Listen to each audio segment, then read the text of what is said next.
సమయంలో మన సొంత బైబిల్ గ్రంథాలు చేతబట్టుకుని బైబిల్ పల్లవి పాడుకుందాం.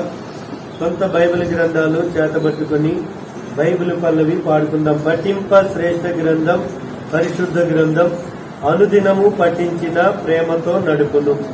పఠింప శ్రేష్ఠ గ్రంథము, పరిశుద్ధ గ్రంథము, పఠింప శ్రేష్ఠ గ్రంథము, పరిశుద్ధ గ్రంథము, అనుదినము పఠించిన ప్రేమతో నడుపును. ఓ పఠింప శ్రేష్ఠ గ్రంథము, పరిశుద్ధ గ్రంథము. ఈ పరిశుద్ధ గ్రంథమును కలిగి ఉండడము గొప్ప భాగ్యం. ఎవరి చేతులలో ఈ పరిశుద్ధ గ్రంథం ఉంటుందో వారు ధన్యులు. ఈ పరిశుద్ధ గ్రంథమును చదివేవారు మరీ ధన్యులు. చదవబడిన లేఖనము ప్రకారము ఎవరు జీవిస్తారో వారు దేవుని రాజ్యానికి వారసులు. ప్రకటన గ్రంథములో 1వ అధ్యాయములో 3వ వచనములో ఈ ప్రవచన వాక్యములను చదువువాడు, వినువాడు, దానిని గైకొనువాడు ధన్యుడు అని వ్రాయబడి ఉంది. 138వ కీర్తనలో నీవిచ్చిన నామమంతటి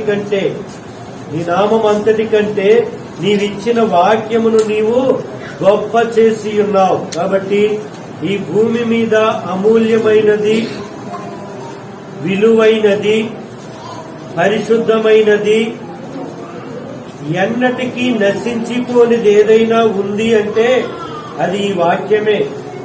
ఇంకా మీరేమి కొనండి, ఏమి కలిగి ఉండండి, ఏదైనా నశించిపోతుంది గాని చివరికి మీరుండే భూమి, ఆకాశము కూడా గతిస్తాయి గాని పరిశుద్ధ వాక్యము మాత్రము ఎన్నటికీ గతించిపోదు.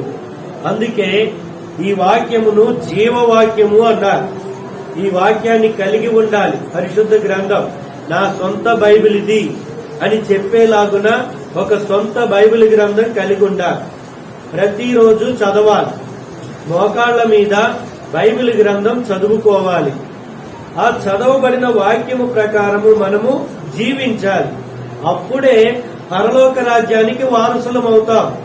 అంతేగాని నాలాగా పేరు మార్చుకొని, బట్టలు మార్చుకొని ఒక బైబిల్ గ్రంథం ఇంట్లో పెట్టుకుంటే సంవత్సరానికి ఒకసారి ప్రభువా ప్రభువా ప్రభువా అని ప్రార్థన చేస్తే యేసు ప్రభులు వారు చెప్పారు మత్తయి సువార్త 7వ అధ్యాయంలో, ప్రభువా ప్రభువా అని పిలుచు ప్రతి వాడు పరలోక రాజ్యమునకు చేరలేడు గాని నా తండ్రి చిత్తము ప్రకారము చేయువాడే. కాబట్టి ఆయన తండ్రి చిత్తం ఏమిటంటే పరిశుద్ధ గ్రంథం మనం కలిగి ఉండాలా, వాక్యాన్ని మనము చదువుకోవాలా, వాక్యము ప్రకారము మనము జీవించాలి. ఈ దినము ప్రభు పునరుద్ధాన దినం. ఆదివారము అంటే ప్రభు పునరుద్ధాన దినం. ఈ దినాన ఆయనను మనము ఆత్మతో సత్యముతో ఆరాధించాలి. ఆరాధించడము అంటే ప్రభు అయిన యేసుక్రీస్తు వారి నామములో ఆరాధిస్తేనే ఆరాధన. తండ్రి అయిన దేవుడిని, మనము పొందుకున్న మేలులను, మనము అనుభవిస్తున్న ఆశీర్వాదాలను జ్ఞాపకం చేసుకుంటూ ఆయనకు చెల్లించే స్తుతులు, ఆయనకు చెల్లించే కృతజ్ఞత, ఆయనకు చెల్లించే అర్పణలు ఆరాధన. మనము గత కాలములో కొబ్బరికాయ, అరటిపళ్ళు, ఆరతి కర్పూరము, అగరత్తులు పట్టుకెళ్లి నైవేద్యముగా ఇచ్చేవాళ్ళం. ఇప్పుడైతే నీ టెంకాయ వద్దు, నీ అరటిపళ్ళు వద్దు, నీ హృదయార్పణ, హృదయమారా ఆయనకు అర్పించే నీ జిహ్వా ఫలాలు, నీ బ్రతుకులో పొందుకున్న దానిని ఆయనకు అర్పించాలి. అదే ఆరాధన. ఈ సమయాన్ని ఆరాధన సమయము అంటాం. కాబట్టి ఆరాధించడానికి ముందు దేవుని వాక్యం చదువుకోవాలి. ఆ వాక్యము ద్వారా మనతో దేవుడు ఏమైతే మాట్లాడుతాడో దానిని బట్టి పురికొల్పబడిన వారమై ఆయనను ఆరాధించాలి. అది ఆత్మతోనూ సత్యముతోనూ ఆరాధించే ఆరాధన. మా పిల్లలు ఇంకా ఎదరికి రండి ఇద్దరు.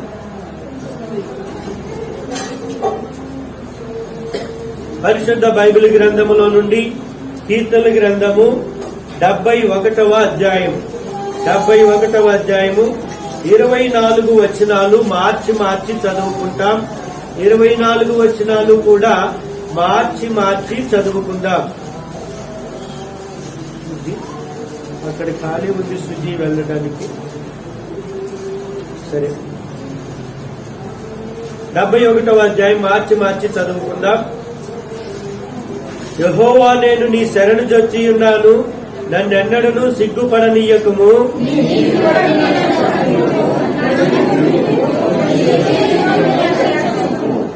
నేను నిత్యము చొచ్చునట్లు నాకు ఆశ్రయదుర్గముగా ఉండుము.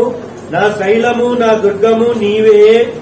నీవు నన్ను రక్షింప నిశ్చయించి ఉన్నావు.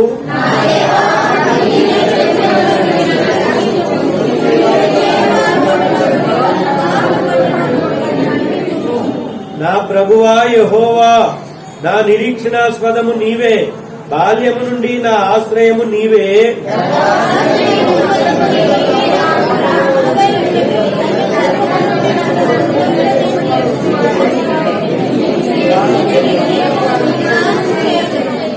నేను అనేకులకు ఒక వింతగా ఉన్నాను, అయినను నాకు బలమైన ఆశ్రయము నీవే.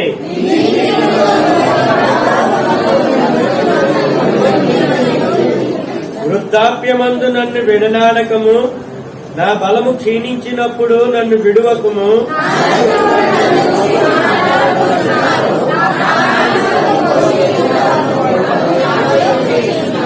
దేవుడు వానిని విడిచెను, తప్పించు వారెవరునూ లేరు.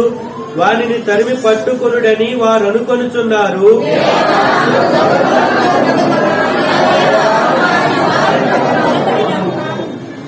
నా ప్రాణ విరోధులు సిగ్గుపడి నశించుదురుగాక. నాకు కీడు చేయ జూచువారు నిందపాలై మానభంగము నొందుదురుగాక.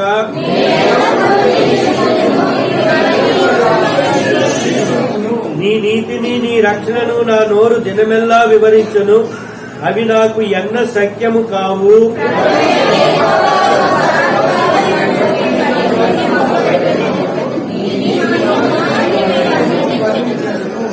దేవా, బాల్యము నుండి నీవు నాకు బోధించుచూ వచ్చితివి. ఇంతవరకు నీ ఆశ్చర్య కార్యములను నేను తెలుపుతూనే వచ్చితిని.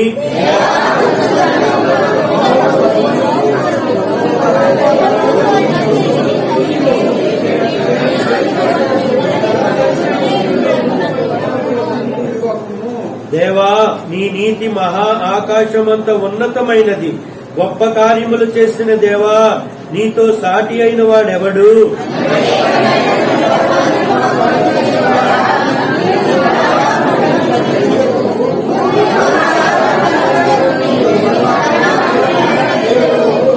నా గొప్పతనమును వృద్ధి చేయుము. నా తట్టు మరలి నాకు నెమ్మది కలుగు చేయము.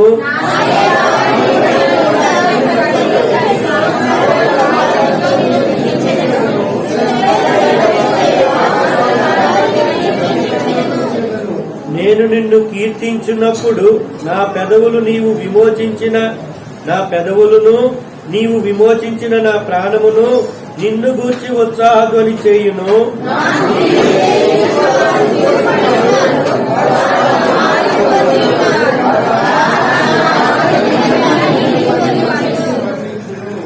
ఏడు 8 వచనాలు దయతో నా వెనక చెప్పండి. నేను అనేకులకు ఒక వింతగా ఉన్నాను, అయినను నాకు బలమైన ఆశ్రయము నీవే. నీ కీర్తితోనూ నీ ప్రభావ వర్ణనతోనూ దినమంతయు నా నోరు నిండియున్నది. ప్రభు సహాయార్థమై చిన్న ప్రార్థన చేసుకుందాం. ప్రేమ గల తండ్రి, నమ్మకమైన మా దేవ, పరిశుద్ధుడా, మీ వందనాలు. మీ కృపను బట్టి, మీ దయను బట్టి, మీ శాశ్వతమైన ప్రేమను బట్టి సాగిలపడి మీకు వందనాలు చెల్లిస్తూ, ఉదయకాల సమయంలో హెబ్రోన్ ఆరాధనా గృహములో మేడగదిలో సహవాసముగా చేరువచ్చి స్తుతి కీర్తనల ద్వారా నిన్ను గణపరుచుకునే భాగ్యం ఇచ్చినందుకు అయ్యా మీకు వందనస్తులమైండినా. ఈ సమయంలో నీవిచ్చిన పరిశుద్ధ గ్రంథములో నుండి కీర్తనల గ్రంథము 71వ అధ్యాయములోని 24 చరణములు చదువుకునే భాగ్యం మాకు ఇచ్చినందుకు స్తోత్రములు. చదవబడిన లేఖన భాగములో దాచబడిన ఆశీర్వాదమనే ఐశ్వర్యమును మీరుగా విరిచి నాకు పంచిపెట్టమని, తిని తృప్తి పొందిన వారమై ఆత్మతో సత్యముతో నిన్ను ఆరాధించుటకు గురికొల్పమని ఎన్నికలేని నీ దాసుడైన నన్ను దయతో కనికరించి క్షమించి సిలువ చాటున మరుగుపరిచి నీ రక్తముతో శుద్ధి చేసి అవివేకిని అజ్ఞానిని బుద్ధిహీనుడనైన నన్ను కనికరించి కృపచూపుతూ రమ్మని సమస్త మహిమా ఘనత ప్రభావములను మీకే ఆరోపిస్తూ అమూల్యమైన కలుగుని సిలువ రక్తదారులను ఆశ్రయిస్తూ వందనములు స్తోత్రములు మీకు ఆరోపించుకుని మీ నామమును హెచ్చిస్తూ మమ్మల్ని తగ్గించుకుంటూ మా ప్రియ ప్రభు అయిన యేసుక్రీస్తు వారి నామములో కృతజ్ఞతాస్తుతులను చెల్లించి ప్రార్థించి బ్రతిమాలి వేడుకొనుచున్నాము తండ్రి, ఆమేన్. ఆరాధించడానికి చేరువచ్చిన మనము ఈ 71వ కీర్తనలోని 24 వచనాలు చదువుకుంటూ వచ్చినాం. ఈ దినము హెబ్రోన్ క్యాలెండర్ లో మనకుండిన మాట 71వ కీర్తన 8వ వచనం. నీ కీర్తితోనూ నీ ప్రభావ వర్ణనతోనూ దినమంతయు నా నోరు భూమి మీద క్రైస్తవులు ఆడినంత అబద్ధాలు ఇంకెవ్వరూ ఆడరంట. నిజమంటారా అబద్ధమంటారా? నిజమే కదండి. చూడండి, ఇక్కడ దినమల్లా అంటే దినమంతా కూడా నా నోరు నీ కీర్తితోనూ నీ ప్రభావ వర్ణనతోనూ అనగా దేవాది దేవుడిని ఆరాధించడముతోనే నా నోరు నిండి ఉంది అని అక్కడ వ్రాసి పెట్టినాడు పరిశుద్ధాత్మ దేవుడు. దాన్ని మనం చదివినాం. అంటే మన నోరు కూడా దేనితో నిండి ఉన్నదని చెప్తున్నాం. సమయంలో ఉన్నాడా ఇక్కడ ఎక్కడైనా? చూడండి, చాలా మంది నోరు ఖైనీతో నిండి ఉంటుంది, కొందరి నోరు కిల్లీలతో నిండి ఉంటాయి,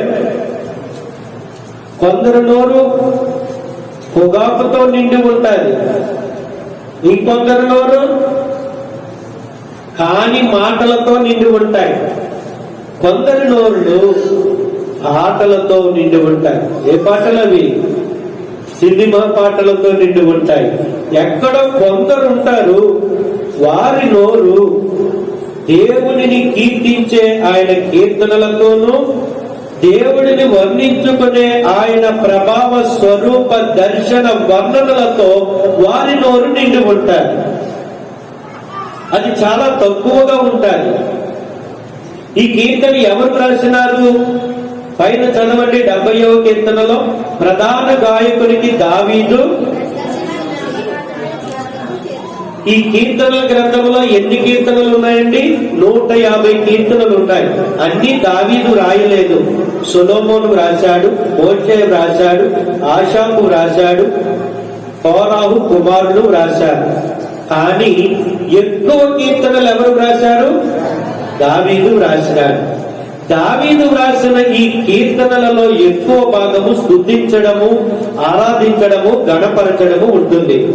నేను ఒక పుస్తకం చదువుతూ ఉంటే ఆ పుస్తకంలో ఒక అక్క ఇలా రాసినారండి, దావీదు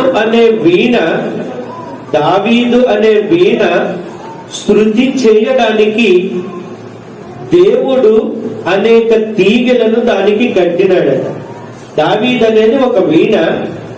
ఆ వీణ శృతి చేయాలి అంటే తీగలు కావాలి కదండి. ఆ తీగలు ఏంటయ్యా అంటే దావీదు ఎదుర్కొన్న శ్రమలు, దావీదు వెళ్ళిన కష్ట పరిస్థితులు, దావీదు పొందిన అవమానాలు, దావీదు వెళ్ళిన మరణపు మార్గాలే తీగలంట. దావీదు వెళ్ళిన ప్రతి కష్టమైన అనుభవము ఒక తీగ కింద దేవుడు అతనికి ఆ వీణకి కట్టి దేవుడు శృతి చేస్తే కలిగిన రాగాలే ఈ కీర్తనలో ఉన్నాయి. మీరు గమనించండి, రాజుల గ్రంథములో సౌలు దగ్గర నుండి చివరి రాజు వరకు సుమారు 35 మంది రాజులు పరిపాలన చేసినారు. 7 సంవత్సరాల వయసులో ఒక ఆయన రాజరికానికి వచ్చినాడు. 7 సంవత్సరాలు యోవాషు అనే రాజు 7 సంవత్సరాల వయసులో రాజరికానికి వచ్చినాడు. కానీ ఈ కీర్తనలు రాసిన దావీదు అనే రాజు ఉన్నాడే, 2వ సమూయేలు గ్రంథము మొదటి రాజుల గ్రంథము 4వ అధ్యాయం 5లో చదివినట్లయితే అతడు 30 సంవత్సరాల వయసులో అతడు రాజరికానికి వచ్చినట్లుగా మనము చూస్తూ ఉంటాం. 2వ సమూయేలు గ్రంథం 2వ సమూయేలు గ్రంథం 4వ అధ్యాయం 5వ అధ్యాయం 4వ వచనం. 2వ సమూయేలు 5వ అధ్యాయం 4వ. దావీదు 30 ఏండ్ల వాడై ఏలనారంభించి 40 సంవత్సరములు. ఎన్ని సంవత్సరాల వయసులో సింహాసనం మీదకి వచ్చినాడు? 30 సంవత్సరాల వయసులో.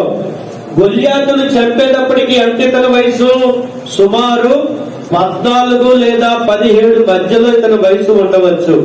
14 నుండి 17 సంవత్సరాలు, పోనీ 16 సంవత్సరాలు వేసుకుందాం. 16 సంవత్సరాల వయసులో గొల్యాతును చంపినాడు. గొల్యాతును చంపడానికి ముందుగానే సమూయేలు దావీదును రాజుగా అభిషేకించినాడు. గొల్యాతును చంపడానికి ముందుగానే సౌలు పరిపాలన దేవునికి ఇష్టం లేక దావీదును దేవుడు రాజుగా అభిషేకించినాడు సమూయేలు ద్వారా. కానీ రాజు అయిపోలా. అంటే ఈ వయసును మనము అంచనా వేసుకుంటే సుమారుగా 15 సంవత్సరాల వయసులో ఇతనిని అభిషేకించుంటే, 17 సంవత్సరాల వయసులో గొల్యాతును చంపి ఉంటే, 18 సంవత్సరాల వయసులో దావీదు సౌలు దగ్గర ఆయుధాలు మోసేవాడుగా, ఆ తర్వాత ఒక చిన్న సైనికుడిగా, ఆ తర్వాత సైన్యాధిపతిగా ఫిలిస్తీయులను అనేక సార్లు చంపుకుంటూ సుబుద్ధి కలిగి ప్రవర్తిస్తూ కొద్ది దినాలకి రాజుకి అల్లుడైపోయినాడు. అల్లుడైపోతే మాత్రం రాజు అయిపోయాడా? అవ్వలే. 15 సంవత్సరాల వయసులో అభిషేకించబడిన వాడు 30 సంవత్సరాల వయసులో సింహాసనం మీదకి వచ్చినాడు. అంటే 15 సంవత్సరాల పాటు ఈ దావీదు ఏమైనాడు? అనేక శ్రమల గుండా వెళ్ళినాడు. అందుకే అతడు పొందిన ప్రతి శ్రమలో నుండి ఒక్కొక్క కీర్తన ఆయన వ్రాస్తూ వచ్చినాడు. గుహలోకి వెళ్తాడు, గుహలో నుండి బయటకు వచ్చి ఒక కీర్తన రాస్తాడు. అలాగే ఒక రాజు దగ్గరికి వెళ్తాడు, అబీమెలెకు అనే రాజు దగ్గరికి. ఆ రాజు నుండి మరలా వెలపటికి వస్తాడు, ఒక కీర్తన రాస్తాడు. సౌలు పొడవడానికి చూస్తాడు, అది తప్పించుకుంటాడు, అప్పుడు ఒక కీర్తన రాసినాడు. భార్య దగ్గరికి వెళితే భార్య నీ రాత్రి నువ్వు తప్పించుకుంటే సరే, లేకపోతే నీ ప్రాణం పోతుంది.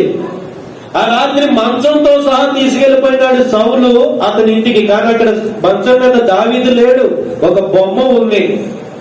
అప్పుడు ఒక కీర్తన రాసినాడు.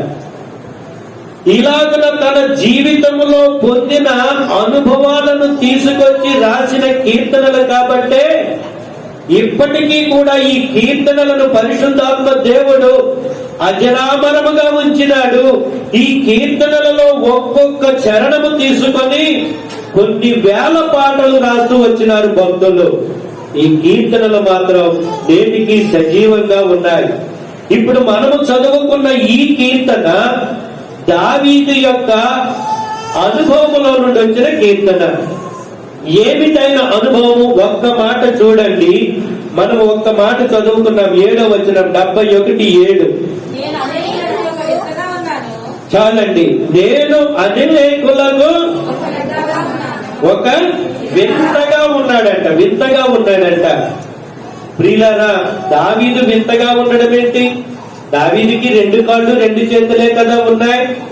దావీదుకి 2 కన్నులు, 1 ముక్కు, 2 చెవులే కదా ఉన్నాయి. మరి వింతగా ఎలా కనబడుతున్నాడు? సౌలుకి ఒక వింతలాగా కనబడుతున్నాడు దావీదుగా. అందరిలాగా కనబడతలేదు సౌలుకి. ఎందుకంటే ఒకసారి వస్త్రాలు ఇస్తే వస్త్రాలన్నీ వేసుకొని గొల్యాతు దగ్గరికి వెళ్ళరా బాబు అన్నాడు. ఆ వస్త్రాలన్నీ వేసుకొని నడుస్తూ, నాకు ఈ వాడుకలేవో, నాకు ఆ పొట్టి నెక్కరో, ఆ చిన్న బనేనో, ఆ ఒడిసెల, ఆ చిన్న సంచి, ఆ చేతి కర్ర, ఈ నాకు చాలు అని అయ్యి పట్టుకొని వెళ్ళిపోతున్నాడు. అప్పుడు చూసినాడు, ఈడేంటి ఆడ 6 మూరల జ్ఞానం ఎత్తుంటే ఈడంతా చేసి 3.5 అడుగులు లేడు, ఈడు చిన్న దుడ్డుగా పెట్టుకుని వెళ్తాడండి. ఆడి బల్యం ఎంత ఉందంటే నేత గాని దూరంత ఉందంట. అంత పెద్ద ఈటుతో ఆడుతుంటే ఈడెళ్తున్నాడు ఏంట్రా బాబుని వింతగా చూసినాడు. ఒక్క పావు గంటకి ఆడి తలకాయ ఒక చేతితోటి, ఆడి కత్తి ఒక చేతితోటి పట్టుకుని వచ్చేస్తున్నాడు. అప్పుడు చూస్తుంటే వింతగా కనబడుతున్నాడు. ఈడేంటి కర్రట్టుకొని వెళ్ళాడు, కత్తితోటి వచ్చేస్తున్నాడు. ఆ తర్వాత తన కూతురిని ఎరగబెట్టి 100 ముందోళ్ళు అడిగితే ఫిలిస్తీన్ల యొక్క 200 ముందోళ్ళు తెచ్చినాడు. అంటే వారు కట్టుకునే తలపాగలకు ఉండే గుర్తులు అనమాట, వాటిని తీసుకొచ్చినాడు. వాళ్ళని చంపి అప్పుడు వింతగా కనబడినాడు. సౌలు మీదకి దురాత్మ వస్తే ఆ దురాత్మ పోవాలంటే దావీదు సితారు వాయిస్తేనే ఆ దురాత్మ పోతుంది. వాడిలోనేమో పరిశుద్ధాత్మ ఉండడం ఏంటి, నాలోనేమో దురాత్మ ఉండడం ఏంటి? వింతగా కనబడుతున్నాడు దావీదు. నా ప్రియులారా, అందుకే ఈ కీర్తన రాస్తున్నప్పుడు అంటున్నాడు, అయ్యా నేను లోకానికి ఒక వింతగా ఉన్నాను, కానీ నీవున్నావే, నీవు నన్ను ఏం చేసినావు? చూడండి 71వ కీర్తనలో 20వ వచనం, అనేకమైన కఠిన బాధలు మాకు కలుగు చేయువాడా. చాలండి, ఎన్ని రకాల బాధలు కలిగజేస్తున్నాడు. మనకి ఏదైనా బాధ వస్తే ఎవరు కలిగించారంటారు? దేవుడు కలిగించాడంటామా, లేకపోతే మన పక్కన ఒకడు ఉంటాడు కదా, ఆ సాధారణంగా అసలు ఊరుకుంటలేదంటాడు, అమ్మాలు మా ఇంటి తిరిగేస్తున్నాడండి, మేమే దొరికేస్తున్నాం అన్నాడికి.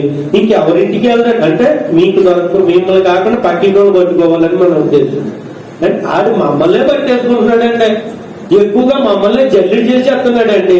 ఆడంటాడు ఆయన దగ్గరికి వెళ్ళి, నేనేం ఎరగనయ్యా, మీ విశ్వాసులు జోలికి వెళ్ళడం లేదు, మీ విశ్వాసులు ఇంటికి వెళ్తారంట, ఇంటి చుట్టూ మీ రక్తమేమో కంచిగా వేసినాం, వాళ్ళేమో ఏదన్నా వస్తే ముందు నన్నే అంటున్నారయ్యా. దావీదు అంటున్నాడు అసలు సత్యం. దావీదు చెబుతున్నాడు ఏమని? అనేకమైన కఠిన బాధలను మాకు కలుగ చేసిన వాడా, దేవుని చిత్తము లేకుండా నీకు నాకు ఏమీ కలగదండి. నీ మీద ఏగ వాలాలన్నా, నీ తల వెంట్రుక నేల రాలాలన్నా, నీ కిడ్నీలోనికి రాళ్ళు వెళ్ళాలన్నా, నీ గాల్ బ్లాడర్ లో స్టోన్స్ బయటికి లాగేయాలన్నా, నిన్ను కోమాలో పడుకోబెట్టాలన్నా, నిన్ను తిరిగి లేవనెత్తాలన్నా నా దేవుని చిత్తం అవ్వాలా. ప్రియులారా, ఇది ఇవాళ ఎవరి కొరకో రాసుకున్న వర్తమానం గాని, నేను సిద్ధపడిన వర్తమానం గాని కాదు. ఈ క్యాలెండర్ లో ఈ నెలలో ఈ తారీఖు కొరకు దేవుడు రాసినటువంటి వాక్యం ఇది. ఈ తారీఖు 19వ తారీఖున 20వ తారీఖున ఈ దినం కొరకు దేవుడు రాసి పెట్టిన వాక్యం. ఏంటయ్యా అని నేను 3 దినాలు బట్టి మాటని నేను ధ్యానిస్తే 3 విషయాలు నాకు ఇందులో జ్ఞాపకం చేస్తున్నాడు ఆయన. దావీదును దేవుడు తీసుకెళ్లిన పరిస్థితులను బట్టే దావీదు రాసిన కీర్తనలు ఇంత అజరామరంగా ఉన్నాయి, మనకు జీవంగా ఉన్నాయి. దావీదు తర్వాత సొలొమోను రాజు అయ్యాడు, వారసత్వాన్ని బట్టి రాజు అయ్యాడు. ఆయనకి ఏం బాధలు లేవు, మహారాజుగా చక్రవర్తిగా అన్ని వైభోగాలు ఆయన అనుభవిస్తూ చివరికి ఏమంటాడంటే ప్రసంగి గ్రంథంలో అంతా వ్యర్థం రా బాబు అన్నాడు. కానీ దేవుని స్తుతిస్తున్నట్టుగా ఎక్కడ మనం చూస్తూ ఉండలేము. దేవుణ్ణి స్తుతించింది, దేవుణ్ణి కీర్తించింది, దేవుణ్ణి ఆరాధించింది, దేవుణ్ణి మహిమపరిచింది. దేవా నన్ను విడవకంటూ అంగలారుస్తూ ప్రార్థన చేసింది, గోజాడింది, మొరపెట్టింది. దావీదేనంటే దావీదు వెళ్ళిన అనుభవాలు అలాంటి. అందుకే అంటున్నాడు, నన్ను అనేకమైన కఠిన బాధల గుండా నన్ను తీసుకెళ్లిన వాడా. ఆ దావీదు 3 విషయాలు ఈ కీర్తనలో నాకు బోధిస్తూ వచ్చినాడు. మొట్టమొదటిది చూసి మనం ఆయనను ఆరాధించడానికి సిద్ధపడతాం. చూడండి ప్రియులారా, 6వ వచనం 71:6 గర్భవాసినైనది మొదలుకొని నీవే నాకు ప్రాక్పకుడవై ఉంటివి, తల్లి గర్భము నుండి ఉద్భవింపజేసిన వాడు అనగా పుట్టింపజేసిన వాడవు నీవే. చాలమ్మా ప్రియులారా, అనేక బాధలు నాకే కలుగుతున్నాయని నీవు అనుకుంటున్నావు కదా, నీకంటే ముందు దావీదు కలిగినాయి. ఆ దావీదు ఏమంటున్నాడంటే, ఇన్ని బాధలు నాకు కలిగినప్పటికీ నా తల్లి గర్భములో నన్ను కలగజేసిన వాడు ఎవరవి? నీవే.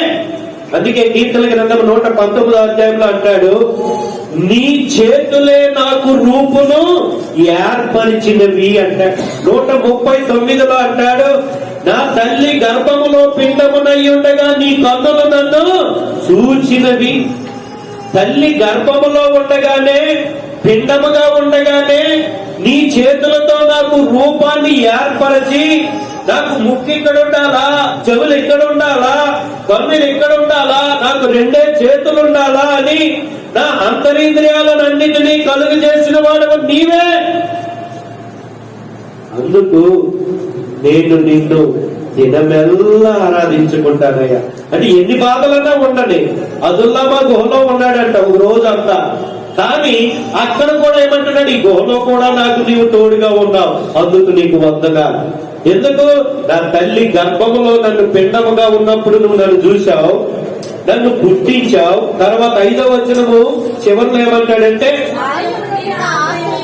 పుట్టించిన తర్వాత వదిలేదు, బాల్యము నుండి కూడా నన్ను నడిపించుతున్న వాడు నీవే. ఇంకా చూస్తే 17వ వచనములో, బాల్యము నుండి నీవు నాకు. ఎవరు బోధిస్తున్నారు? నీకు నాకు. మనమంట మా అమ్మండి మొట్టమొదట, తర్వాత మా నాన్నండి, తర్వాత నాకు ఆహాలు నేర్పిన మా మాస్టర్ అండి. శ్రీమన్నటువంటి వాళ్ళ తల్లి గర్భములో చేసిన వాడు ఆయన, పుట్టించిన వాడు ఆయన, బాల్యములో నీకు ఆశ్రయముగా ఉన్నవాడు ఆయన. చూడండి ఎన్నిసార్లు ఆ మంచం మీద నుంచి పడిపోతారు. రాత్రి వచ్చిన మా మేనల్లుడు అంటాడు, మామయ్య నీకు ఫోన్ చేసినావు, ఫోన్ నీకు స్విచ్ ఆఫ్, పిల్లలదేమో స్విచ్ ఆఫ్ లో వస్తున్నాయంట. నా ఫోన్ ఏమో అక్కడికి వెళ్ళినాం కదా, 5 గ్రామాల స్వార్థకి వెళ్ళినాం, అప్పటికప్పుడు ప్రభు ద్వారం తెలిస్తే వెళ్ళిపోయాను. అంటే నా ఫోన్ పనిచేయదు, నాది ఐఫోన్ కదండి మరి, అంటే ఈ ఐఫోన్ అన్ని స్థలాల్లో పనిచేయదు. వాళ్ళిద్దరునేమో ఇక్కడే ఫోన్ వదిలేసి వచ్చేసారు. ఇంతకీ ఎందుకయ్యా అంటే, సుదీప్ గారు మంచం పైన నుండి కింద పడ్డారు, అందు గురించి ప్రార్థన చేస్తారు. కింద పడితే మామూలుగా ఇప్పుడు ఎవరైనా కింద పడితే పడగానే ఏమి ఇరిగిపోతుంది? ఇలా పడితే ఈ గూడు ఇరిగిపోతుంది, కానీ బాత్రూమ్ లో పడితే కాలు ఇరిగిపోతుంది, తుంటెముకలు ఇరిగిపోతున్నాయి, జారి పడుతుంటే సేల మండలు ఇరిగిపోతున్నాయి. మరి వాడు పడ్డాక ఎందుకు ఏమవుతుందో ఎరగావు. మన పిల్లలు కూడా బియ్యాల నుంచి పడిపోతారు, మంచాల నుంచి పడిపోతారు. ఎందుకు? ఇది అక్కడ అంటున్నాడు, బాల్యము నుండి నా ఆశ్రయము నీవే. తల్లి గర్భంలో పిండంగా ఉండగా చూసావు, పుట్టించావు, బాల్యంలో నాకు ఆశ్రయంగా ఉన్నావు. అంతేకాకుండా బాల్యములో నీవు నాకు బోధించుతూ వచ్చితివి, అందుకు నీకు వందనాలయ్యా అంటూ ఆరాధిస్తున్నాడు. అందుకే దినవెల్లా నిన్నే నేను స్తుతిస్తాను అంటున్నాడు. మరి నీవేం చేస్తావు ఇదే కాలం?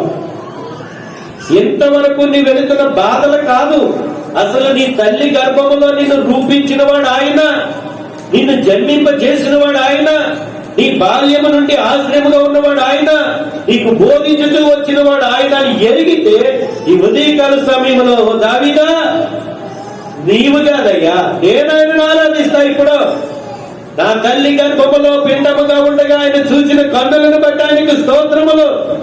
నా తల్లి గర్భములో నుండి నన్ను శిశువుగా జన్మింపజేసినందుకు ఆయనకు స్తోత్రములు.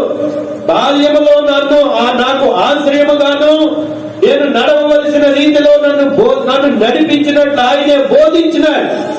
అందును బట్టి ఆయనకు స్తోత్రములయ్యా అంటూ ఆయన నేను కూడా ఆరాధిస్తానని పరిశుద్ధులతో సమాజము మధ్యన ఆయన్ను ఆరాధించుకుంటాం. రెండవదిగా దావీదు గారు చెబుతున్న రెండవ మాట ఏమిటంటే 7వ వచనములో ఇందాక మనం చదువుకున్నాం, నేను అనేకులకు ఒక వింతగా ఉన్నాను, అయినను నాకు బలమైన ఆశ్రయము. ఎందుకు వింతగా ఉన్నాం? అందరిలాగే మనము ఉన్నాం కదా, కానీ అందరిలాగా మనమున్న సాక్ష్యము కలిగిన ప్రతి విశ్వాసి లోకానికి ఒక వింత. పౌలు గారు శీల గారు ఓ పట్టణానికి వెళ్ళారు. ఆ పట్టణంలోకి వెళ్ళి కొన్ని పాటలు పాడి వాళ్ళు ప్రార్థన చేసుకుంటారు. అంతా ఊరంతా ఏకమైపోవచ్చు అంటున్నారు. భూమిని తల్ల క్రిందులు చేసే వాళ్ళు ఈ ఊరికి కూడా వచ్చేసారు. ఏంట భూమినంట చేయగలరంటే ఎవరన్నా భూమిని తలకిందులుగా?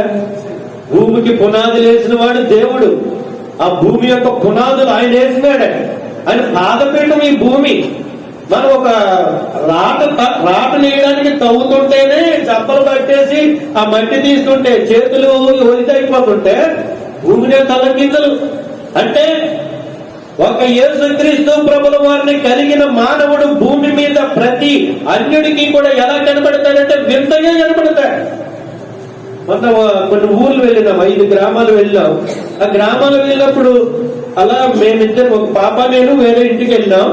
మా బ్రదర్స్ ముగ్గురు ఒక 2 సిస్టర్లు అలా ఒక ఇంటికి వెళ్తుంటే ఆగడమే అనేసి ఆయన వెంటనే ఫోన్ తీసేసి, అన్నా ఈ క్రైస్తవులు మన ఊరు వచ్చేసారా, మళ్ళీ మీ ఇందులో కూడా వచ్చేస్తారేమో చూసుకోండి, నేను ఇక్కడి నుంచి పంపించేస్తున్నానని ఫోన్. ఎవరంట? క్రైస్తవులంట. ఈ క్రైస్తవులు వచ్చేసారు వీళ్ళు మన ఊర్లోకి. ఏం చేసేస్తాం? ఊరు పాడు చేసేస్తామా? అలాగే నేను వెళ్ళినప్పటికీ అన్న ఏం వద్దాను, ఏ తమ్ముడు అంటే వెళ్ళిపోండి, ఓకే అలాగే వెళ్ళిపోతున్నామని ఆ ఇల్లు మానేస్తాం. మిగిలిన అన్ని ఇళ్ళకి పత్రికలు ఇచ్చుకుంటూ వెళ్తాం. లోకానికి ఒక వింతగా ఉన్నావా నువ్వు? నిన్ను అనేక మంది వింతగా చూస్తున్నారా? సినిమాలకు రావు, షికార్లకు రావు, పేరంటాలకు రావు, పార్టీలకు రావు, పబ్బలకు రావు, క్లబ్బులకు రావు. అవును, పబ్బల్లో నువ్వు కనబడవు. ఎక్కడ కనబడతావు? యూత్ మీటింగ్ లో కనబడాలా? క్లబ్ లో కనబడకూడదు. నీ జంట ఎక్కడ కనబడాలా? భార్యాభర్తలు అవగాహన కూడికలో కనబడాలా? ఎక్కడుంటావు నువ్వు? ఆ ఎక్కడ నతానియేలు గారిని అడిగినా, నతానియేలు నువ్వు ఎక్కడున్నావు అంటే నేను చెట్టు కింద ఉన్నాను, ఇప్పుడే కదా నువ్వు నన్ను చూసానంటున్నావు. అంటే నీవు నేను ఎక్కడుండాలా? దేవుని సన్నిధిలో ఉండాలా. నీ స్నేహితులు ఏమంటారు? మాతో ఇది వరకు ఉన్నట్టు ఉండడం లేదురా, నువ్వు చాలా మారిపోయావురా. అది వింత. దావీదును అలా అంటున్నారు. ఇవి అలా దావీదు అందరికీ కూడా ఒక వింతగా కనబడుతున్నాడు. ఇశ్రాయేలీలో ఒక ప్రత్యేకమైన వాడిగా కనబడుతున్నాడు. అందుకే దేవుడు అంటూ వచ్చినాడు అపోస్తల కార్యములో 13వ అధ్యాయంలో 22వ వచనంలో అంటాడు, ఇతడు నా హృదయానుసారుడైన దేవుడు మానవుడిని అంటున్నాడు, నా హృదయానుసారుడైన మనుష్యుడని. అందుకే ఆ మనుషుడు అంటున్నాడు, నేను ఈ లోకానికి ఒక వింతగా ఉన్నానయ్యా. నువ్వు కలగజేసిన బాధల వలన, నువ్వు కలగజేసిన అవమానాల వలన, నువ్వు కలగజేసిన హింస వలన నేను లోకానికి వింతగా ఉన్నాను. కానీ నీవు నాకు బలమైన ఆశ్రయంగా ఉన్నావు, అందుకు నీకు స్తోత్రాలు. వీళ్ళ మనమైతే మనకు కలిగిన బాధలకి, మనకు కలిగిన నిందలకి, మనకు కలిగిన అవమానాలకి దేవుడు మమ్మల్నే పట్టుకున్నాడా? మేము వెళ్ళినా మా మార్గం గుండా, నాకు ముందు అనేక మంది వెళ్ళినారు అదే మార్గం గుండా, నాకు చెప్పినాడు ఆ మార్గం గుండా వెళ్ళినప్పుడు శ్రమ పడినాను కనుక నీకు సహాయం చేయటకు నేను సిద్ధంగా ఉన్నాను. నీవు కూడా ఈ శ్రమ గుండా వెళుతున్నావు కాబట్టి శ్రమలో ఉండిన వాడికి నీవు కూడా సహాయం చెయ్యాలా, ధైర్యం ఇవ్వాలా, ఆదరణ ఇవ్వాలా, బలపరచాలా. ఎందుకు? నేను బలమైన ఆశ్రయంగా నీకున్నాను. ఉన్నాడా నీకు ఆయన? ఉంటే కనుక ఈ ఉదయకాలం దావీదుతో పాటు నీవంటావు, అయ్యా లోకానికి నేను ఒక వింతగా ఉన్నా, నీవు నాకు బలమైన ఆశ్రయంగా ఉన్నావు, అందుకు నీకు స్తోత్రములు అంటావు. మూడవదిగా చూద్దాం. మూడవదిగా 23వ వచనం, నేను నిన్ను కీర్తించినప్పుడు నా పెదవులు నా పెదవులను నీవు విమోచించిన నా ప్రాణమును.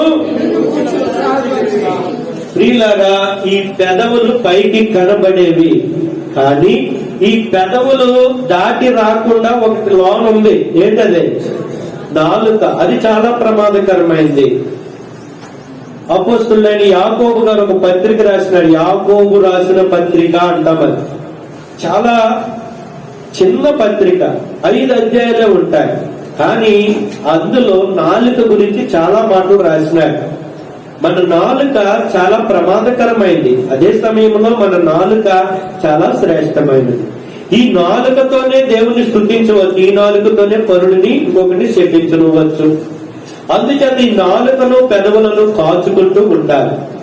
ఈ పెదవుల గురించి ఇక్కడ ఏమంటున్నాడంటే, అయ్యా నా పెదవులను నీవు విమోచించిన నా ప్రాణమును నిన్ను గూర్చి. ఎవరు విమోచించారు నా ప్రాణాన్ని? నీవే విమోచించావు. ఎందుకంటే ఏ సహోదరుడు తన సొంత సహోదరుడిని విమోచించలేడంట. ఎక్కడుందండి అది? 140. సహోదరుడు కుళ్ళు పట్టకుండానట్లుగా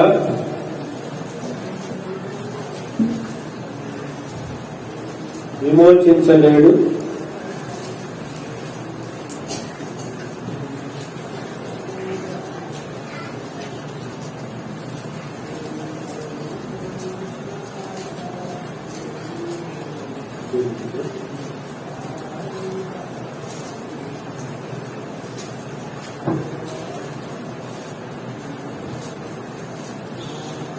తన సహోదరుడిని విమోచించలేడు అనే మాట. ఏంటంటే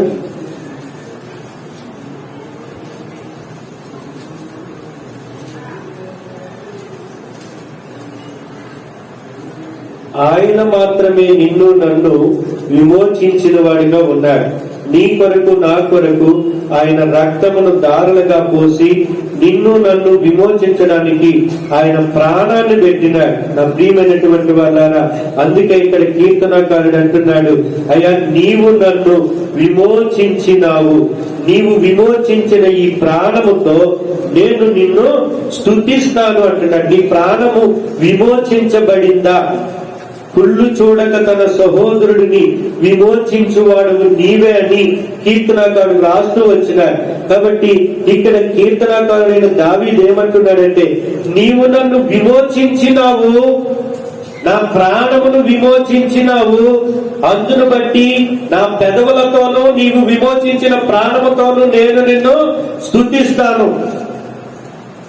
ఒక కుటుంబము తన భార్యతో తన బిడ్డతో కరోనాతో ప్రభు జిఎస్ఎల్కి వెళ్ళేటప్పుడు వాళ్ళు అంటారు కదా, అక్కడ వాళ్ళు హాస్పిటల్కి తీసుకెళ్లే వ్యాన్ ఎక్కుతున్నారు.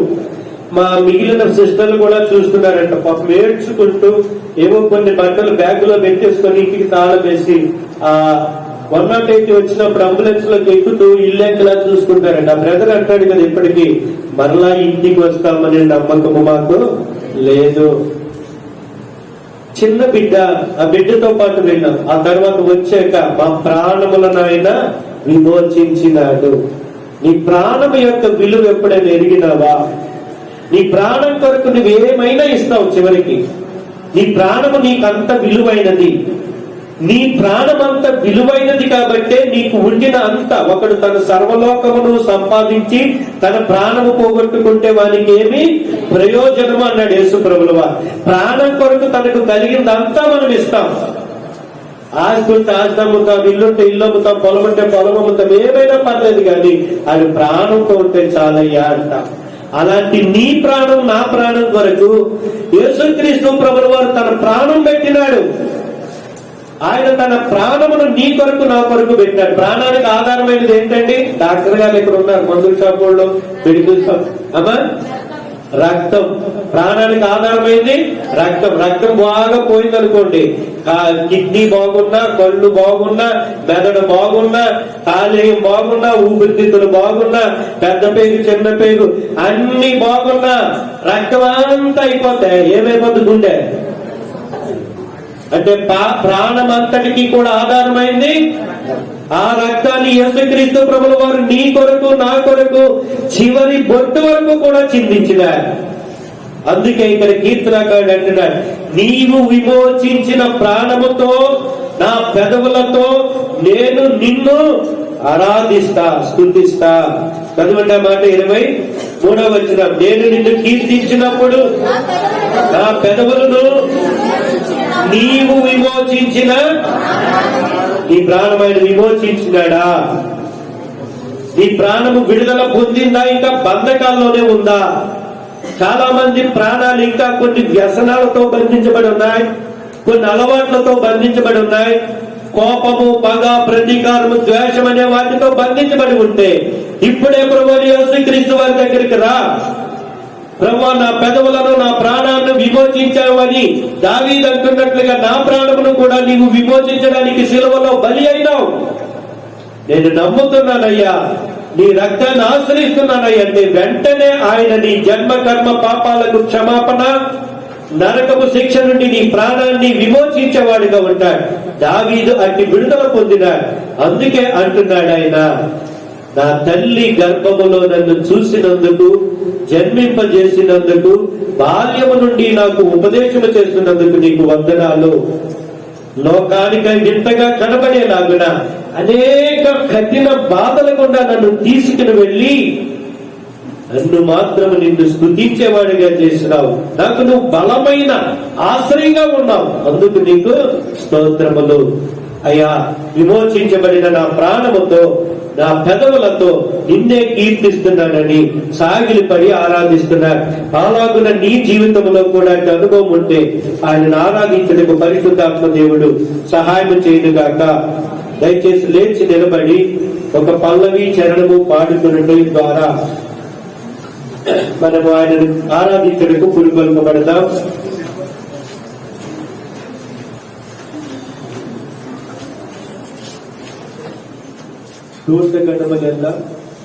ప్రభువైన యేసుక్రీస్తు నామములో అందరూ కూడా తెలియజేస్తున్నాం. మనం దేవుని సన్నిధిలో కూర్చున్నాం. ముఖ్యంగా మనం ఒక కృప, మనము దేవుని సన్నిధి ఈ రోజు కూర్చున్నాము, దేవుని సన్నిధిలో కూర్చొని ఆరాధిస్తున్నాము అంటే కేవలం దేవుని కృప. నిజంగా యేసుక్రీస్తు నామములో మనం దేవుని తెలుసుకొని ఉన్నామంటే అది ప్రత్యేకతే, స్పెషల్ అండి, ప్రత్యేకతే. అయినా సరే నోటి ద్వారా కాదు కానీ ప్రాణము ద్వారా అంటున్నాడు. ప్రాణము ద్వారా దేవుని స్థుతిస్తాం, అది గొప్ప ధన్యత. నోటి ద్వారా కాదు కానీ ప్రాణము ద్వారా స్థుతిస్తాం, అది గొప్ప ధన్యత. అలా ఉండాలని దేవుని దాసుని ద్వారా దేవుడు మాట్లాడు. కాబట్టి మనము ప్రాణంతో స్తుతించే వారిగా ఉండాలి, ప్రాణంతో స్తుతించే వారిగా ఉండాలి. పదవుల ద్వారా కాదు. పెదవులు మంచివి కాదంటాడు భక్తుడు. పెదవులు మంచివి కాదు కాబట్టి పెదవులు కాదు, ఆధారమైనటువంటి హృదయం కూడా కాదు, హృదయం కూడా మంచిది కాదండి. ఇక్కడ స్టార్టింగ్ ఆరంభము, ఆది మనిషి కాది ప్రాణమే. ప్రాణం ఎక్కడి నుంచి వచ్చింది? మళ్ళీ అక్కడికే పోతుంది. బట్ అక్కడ స్తుతించాలండి, దాంతో స్తుతించాలి, ఆ ప్రాణంతో మాత్రమే స్తుతించాలి, స్తుతించగలగాలి అని దేవుడు దావీదు గారి చేత మాట్లాడిస్తున్నాడు. మనం అలాంటి వారిగా ఉండాలని చెప్పి దేవుని దాసు ఇప్పటివరకు మాట్లాడుతూ వచ్చారు. ఇంతవరకు చాలా మంది కూడా ఆరాధనలో చాలా మంది ముసుగులు వేసుకున్నారు. సంతోషం, దేవుని స్తోత్రం. కొంతమంది ముసుగులు వేసుకోలేదు. ఎందుకు వేసుకోవాలి, ఎందుకు వేసుకోకూడదు? ఇప్పుడైతే నేను ఇంపార్టెంట్ గా ఇప్పుడు కొత్త కట్టింగ్లు వచ్చి మగవాళ్ళు మీరు అనుకోవచ్చు, బాబోయ్ మాకైతే ముసుగులు వేసుకోమని చెప్తున్నారు మీరు. మగపిల్ల అయితే కటింగ్ చాలా చాలా దారుణంగా ఉన్నాయి కటింగ్లు, విపరీతంగా మోడల్ కటింగ్లు అని చెప్పేసి అంటున్నారు. చూడండి ఒకసారి ఇది కూడా చూద్దాం. కొరింథీయుల పత్రిక, కొరింథీయులకు రాసిన మొదటి పత్రిక 11వ అధ్యాయం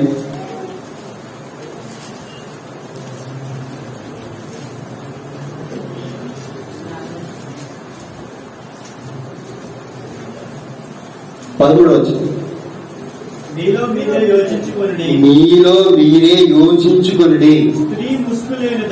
స్త్రీ ముసుగు లేనిదై దేవునికి ప్రార్థించుట తగున. పురుషుడు తల వెంట్రుకలు. మీరు అనుకోవచ్చు, మాకేనా చెప్పేది, మాకేనా దేవుడు చెప్పేది? దేవుడు పక్షపాతి కాదండి. దేవుడు పక్షపాతి కాదు. ఇద్దరిని సృష్టించాడు దేవుడు. ఇద్దరికి చెప్పాలి. ఏ మాట చెప్పినా ఇద్దరికి తగిలింది, ఇద్దరికి వస్తుంది. ఇద్దరు ఆలోచించాలి చెప్తున్నాడు అంతే. ఆడ మగాని కాదు. చదువు. పురుషుడు తల వెంట్రుకలు పెంచుకునుట అతనికి అవమానమని. పెంచుకోవడము, ముసుగు వేసుకోకపోవడం అవమానమే. మురిగించుకోమని చెప్తున్నాడు దేవుడు. మనం పైన చదివితే మీకు అర్థమవుతుంది ఇంకా క్లియర్ గా. అని చదువుకోవచ్చు అవి. ఎందుకు వేసుకోవాలి స్త్రీ ముసుగు? చాలా క్లియర్ చెప్తూ వస్తున్నాడు. చదువుకోండి, వెళ్ళిన తర్వాత కూడా చదువుకోండి. ఇక్కడ చెప్తాడు అవమానం అంట. పెంచుకోవడం అవమానం. చూడు, చదువు. పురుషుడు తల వెంట్రుకలు పెంచుకునుట అతనికి అవమానమని స్వభావ సిద్ధముగా మీకు తోచును కదా. ఏమండి? పెంచుకోకూడదు. మగవాళ్ళు కూడా పెంచుకోకూడదు. స్త్రీ మాత్రం ముసుగు వేసుకోవాలి. ముసుగు వేసుకోవాలని క్లియర్ చెప్తున్నాడు. అవమానం ఎవరికి అవమానం? పురుషునికి అవమానము, భర్తకు అవమానం అండి, తండ్రికి అవమానం. చదువుకుంటే పెద్దవద్ద అక్కడి నుంచి 11వ అధ్యాయం స్టార్టింగ్ నుంచి కొన్ని వచనాలు 14 వచనాల వరకు అది చెప్తూ ఉంటాడు. మనం ఆరాధన చేసినా ప్రార్థన చేసినా ముసుగు వేసుకోవాలి. ముసుగు వేసుకొని కూడా తగునా అంటాడు. తగునా దేవుడు చెప్తున్నాడు. మనం అర్థం చేసుకోవాలి. ప్రార్థన చేస్తామే. ఎందుకు ప్రార్థన చేస్తాం? దేనికే ప్రార్థన చేస్తాం? దేవుడు చెప్తున్నాడు అవి వేసుకోవాలి. నీ యొక్క భర్తకి, పురుషునికి అవమానం అంటున్నాడు. యవనస్తులు, మగవాళ్ళు ఎవరైనా సరే పెంచుకోకూడదు అవమానం. స్త్రీలకే కాదు, పురుషులు కూడా చెప్తున్నాడు దేవుడు క్లియర్ గా, ఖండితంగా చెప్తున్నాడు. ఆలకించే వారిగా మనం ఉండాలి. చాలా క్లియర్ గా మాట్లాడుతున్నాడు. చూడండి ఒకసారి 34వ అధ్యాయం యెషయా వాక్యంలోకి వెళ్తామా? 34వ అధ్యాయం యెషయా 34:16. యెహోవా గ్రంథమును పరిశీలించి చదువుకొనుడి. ఆ జంతువులలో ఏది ఉండదు, ఏది లేక ఉండదు. దేని జతపక్షి దాని యొక్క ఉండక మానదు. నా నోట నుండి వచ్చిన ఆజ్ఞ ఇదే. ఏం చేయాలి చూడండి, మళ్ళీ క్లియర్ చెప్తాను. యెహోవా గ్రంథమును పరిశీలించి, పరిశుద్ధ గ్రంథాన్ని పరిశీలించి చదువుకోవాలి. నేను 50 అధ్యాయాలు చదివాను. ఈ సంవత్సరం అంతా నేను ఒక 10 రోజుల్లోనే బయట పూర్తి చేస్తాను అనుకున్నాం. 10 రోజుల్లో చదువుతాం కాబట్టి నెలలో చదివేస్తున్నాను నేను. అది కూడా కాదంట, పరిశీలించి చదువుకోవాలి. పరిశీలించి మాత్రమే చదువుకోవాలి. ఇంట్లో చదివేవాళ్ళు పరిశీలించి చదువుకోవాలని చెప్తున్నాడు. చెప్పేవాళ్ళు ఇంకా పరిశీలించాలి. ఏమంటే మనం స్కూల్కి బాబులు పంపిస్తాం, పిల్లల్ని పంపిస్తాం. నేను పెద్దవాడిని. నేను ఈరోజు చదువుకున్నానంటే ఎలా చదువుకున్నా? ఏ పుస్తకం లేకుండా, ఏ పుస్తకం తీసుకెళ్ళకుండా చదువుకుంటున్నానా? స్కూల్కి, కాలేజీకి బుక్ తీసుకెళ్తాను. ఎందుకంటే ఆయన చెప్పింది రాసుకోవాలని చెప్పేసి. అలాగే ఈ రోజు ఇన్ని గ్రంథాలు ఉన్నాయి నీలో. ఆది కాండం నుంచి ప్రకటన గ్రంథం వరకు ఇన్ని గ్రంథాలు ఎవరి కోసం రాపించడానికి? నీ కోసము, నా కోసం మాత్రం. ప్రార్థించినప్పుడు రాపించడానికి దేవుడు ఇంత శ్రద్ధ చూపించాడు. మనం చాలా మాట్లాడుకున్న విషయాన్ని. ఎలా వచ్చింది ఈ గ్రంథం? ఏ గ్రంథం? ఈ గ్రంథాన్ని ఎలా దాచిపెట్టారు? ఈరోజు మన ముందుకు ఎలా వచ్చింది, చేతిలోకి ఎలా వచ్చిందని చదువు చెప్పుకుంటూ వచ్చాం. మనం చెప్పుకుంటూ వచ్చాం. కానీ ఈ గ్రంథాన్ని మనం ఎలా చదువుతున్నాం? ఈరోజు వారానికి ఒకసారి వస్తాం అందరం. దేవుని దాసులు ప్రార్థనలో ఉంటారు. ప్రార్థన చేసి సిద్ధపడి 3 దినాలు దీనికోసం సిద్ధపడ్డారు. చెప్పారు ఇప్పుడు దాసు ఈ యొక్క వాక్యం కోసం సిద్ధపడ్డారు. 3 రోజులు పట్టిందంట వాక్యం. 3 రోజులు సిద్ధపడి చెప్పిన వాక్యాన్ని మనం విని వెళ్ళిపోతున్నాం. ఇది మన పిల్లవాడు స్కూల్కి వెళ్ళి ఏం రాశారు అని అడుగుతాం మనం. అరే ఏం చెప్పారా దేవుడు? ఏం చెప్పారు? దేవుడు కాదు, మాస్టర్ చెప్పాడు రా అని చెప్పడితే నేను రాసుకోలేదని అనుకో, తీసి 2 కొడతాం. ఎందుకని? భవిష్యత్తు అది. ఎందుకంటే ఆ భవిష్యత్తు ఈ లోకం కోసమే. ఈ లోకం కాదండి, ఈ లోకం కోసం రాసినట్లే దేవుడు. ఈ లోకం నుంచి మరలా మనం ఎక్కడి నుంచి వచ్చామండి? మనం ఎక్కడి నుంచి వచ్చాం? తల్లి గర్భంలోకి వచ్చాం. మరలా ఎక్కడికి వెళ్తాం? అక్కడికి వెళ్ళాలంటే ఏం చేయాలి? చదువుకోవాలంటే దేవుని దాసు చెప్పింది కూడా కనీసం రాసుకోవాలి. దేవుడే ఇంత శ్రద్ధ చూపి ఇంత గ్రంథాన్ని 66 పుస్తకాలు కలిగిన గ్రంథాన్ని నీకిస్తే శ్రద్ధ చూపి దాచిపెట్టి పాడైపోద్దని చెప్పి ఎంతో మంది భక్తులు కష్టాలు ప్రాణాలు పోయి ఈ గ్రంథం చేతికి రావడానికి ఒక పుస్తక రూపంలో నేర్పిస్తే దేవుని దాసులు కొన్ని దినాలు కష్టపడి ఏం చెప్పాలి, ఏం దేవుడు మాట్లాడుతున్నాడు, దేవుడు ప్రార్థన చేసి సిద్ధపడి మరి నీకు నాకు చెప్తున్నారే. కనీసం పెన్ను పేపర్ తీసుకొని వచ్చి రాసుకొని ఇంటికెళ్ళి దేవుని దాసులు ఒక అరగంట చెప్తాం, ఒక 20 నిమిషాలు చెప్తాం, 10 నిమిషాలు చెప్తాం, 10 నిమిషాలు కొన్ని మాటలు చెప్తాం అంతే. పూర్తిగా చెప్పలేమండి. అరగంటకే బాబోయ్ చంపేస్తున్నాడు బాబు. 2 గంటలు అయిపోయింది, 3 గంటలు అయిపోయింది, 4 గంటలు. బాబోయ్ చాలా కష్టం. వచ్చేవారు రాలేదు, వచ్చేవారు రాను కూడా. దేవుని మాట్లాడి ఈ లోకం కోసం కాదు, ఈ లోకం కోసం ఉదయం నుంచి సాయంత్రం దాకా స్కూల్కి వెళ్తాడు పిల్లవాడు. 5 గంటల దాకా. ఇప్పుడు 10th క్లాస్ 6-7 గంటల వరకు ఉంటున్నారండి 10th క్లాస్. మనం ఎన్ని గంటలకు ఉండాలి? ఎన్ని గంటలు ఉండాలి దేవుని సన్నిధిలో? ఎన్ని గంటలు చెప్పాలి దేవుని దాసులు? ఎన్ని గంటలు రాసుకోవాలి మనం? రాసి చెప్పేది ఒక అరగంట 20 నిమిషాలు అంతే. చెప్పింది రాసుకొని ఇంటికి వెళ్ళి చదువుకోవాలి. మీ ఆలోచన మీకు దేవుడు మీకు కొన్ని ఆలోచనలు ఇస్తాడు.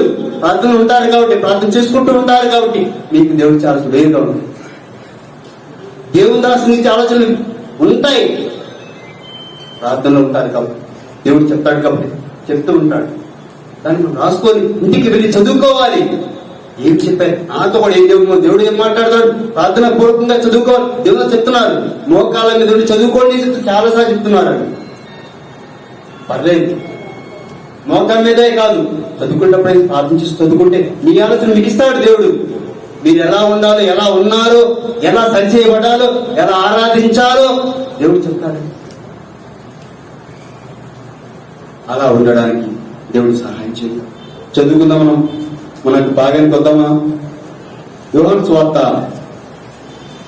14వ అధ్యాయం. దానికంటే ముందు మనం ఈ యొక్క రొట్టెని ద్రాక్షారసాన్ని ఎక్కడ చూసాం? మనం మత్తయి సువార్తలో చూసాం, మార్కులో చూసాం, లోకాలో చూసాం. ఈ 3 గ్రంథాల్లో మనం చూసాం. చదువుతూ వస్తున్నాం.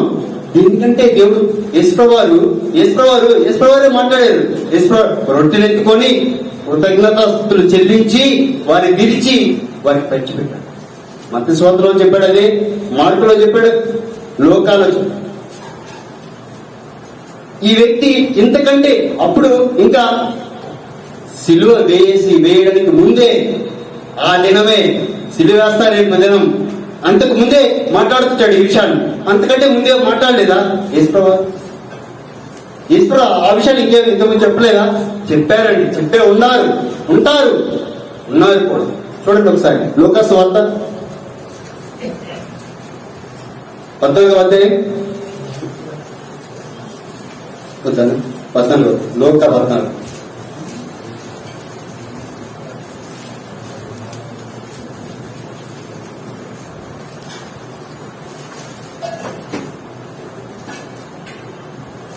15వ వచనం దగ్గర నుంచి. ఆయనతో కూడా భోజన పంక్తిని కూర్చున్న వారిలో ఒకడు ఈ మాటలు విని, దేవుని రాజ్యములో భోజనము చేయువాడు ధన్యుడని ఆయనతో చెప్పగా, ఆయన అతనితో ఇట్లా, ఒక మనుషుడు గొప్ప విందు చేయించి అనేకులు పిలిచాను. విందు కాలమున అతడు ఇప్పుడు సిద్ధమై ఉన్నది రండని పిలువబడిన వారితో చెప్పుటకు తన దాసుని పంపెను.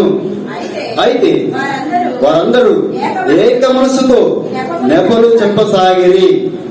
మొదటివాడు, నేను పొలం కొని ఉన్నాను, అవశ్యంగా వెళ్ళి దాన్ని చూడవలను, నన్ను క్షమించవలని నిన్ను వేడుకొచ్చున్నాను. నేను మరి ఒకడు, నేను 5 జతల ఎడ్లను కొని ఉన్నాను, వాటిని పరీక్షించ వెళ్తున్నాను, నన్ను క్షమించవాలని వేడుకొనుచున్నాను.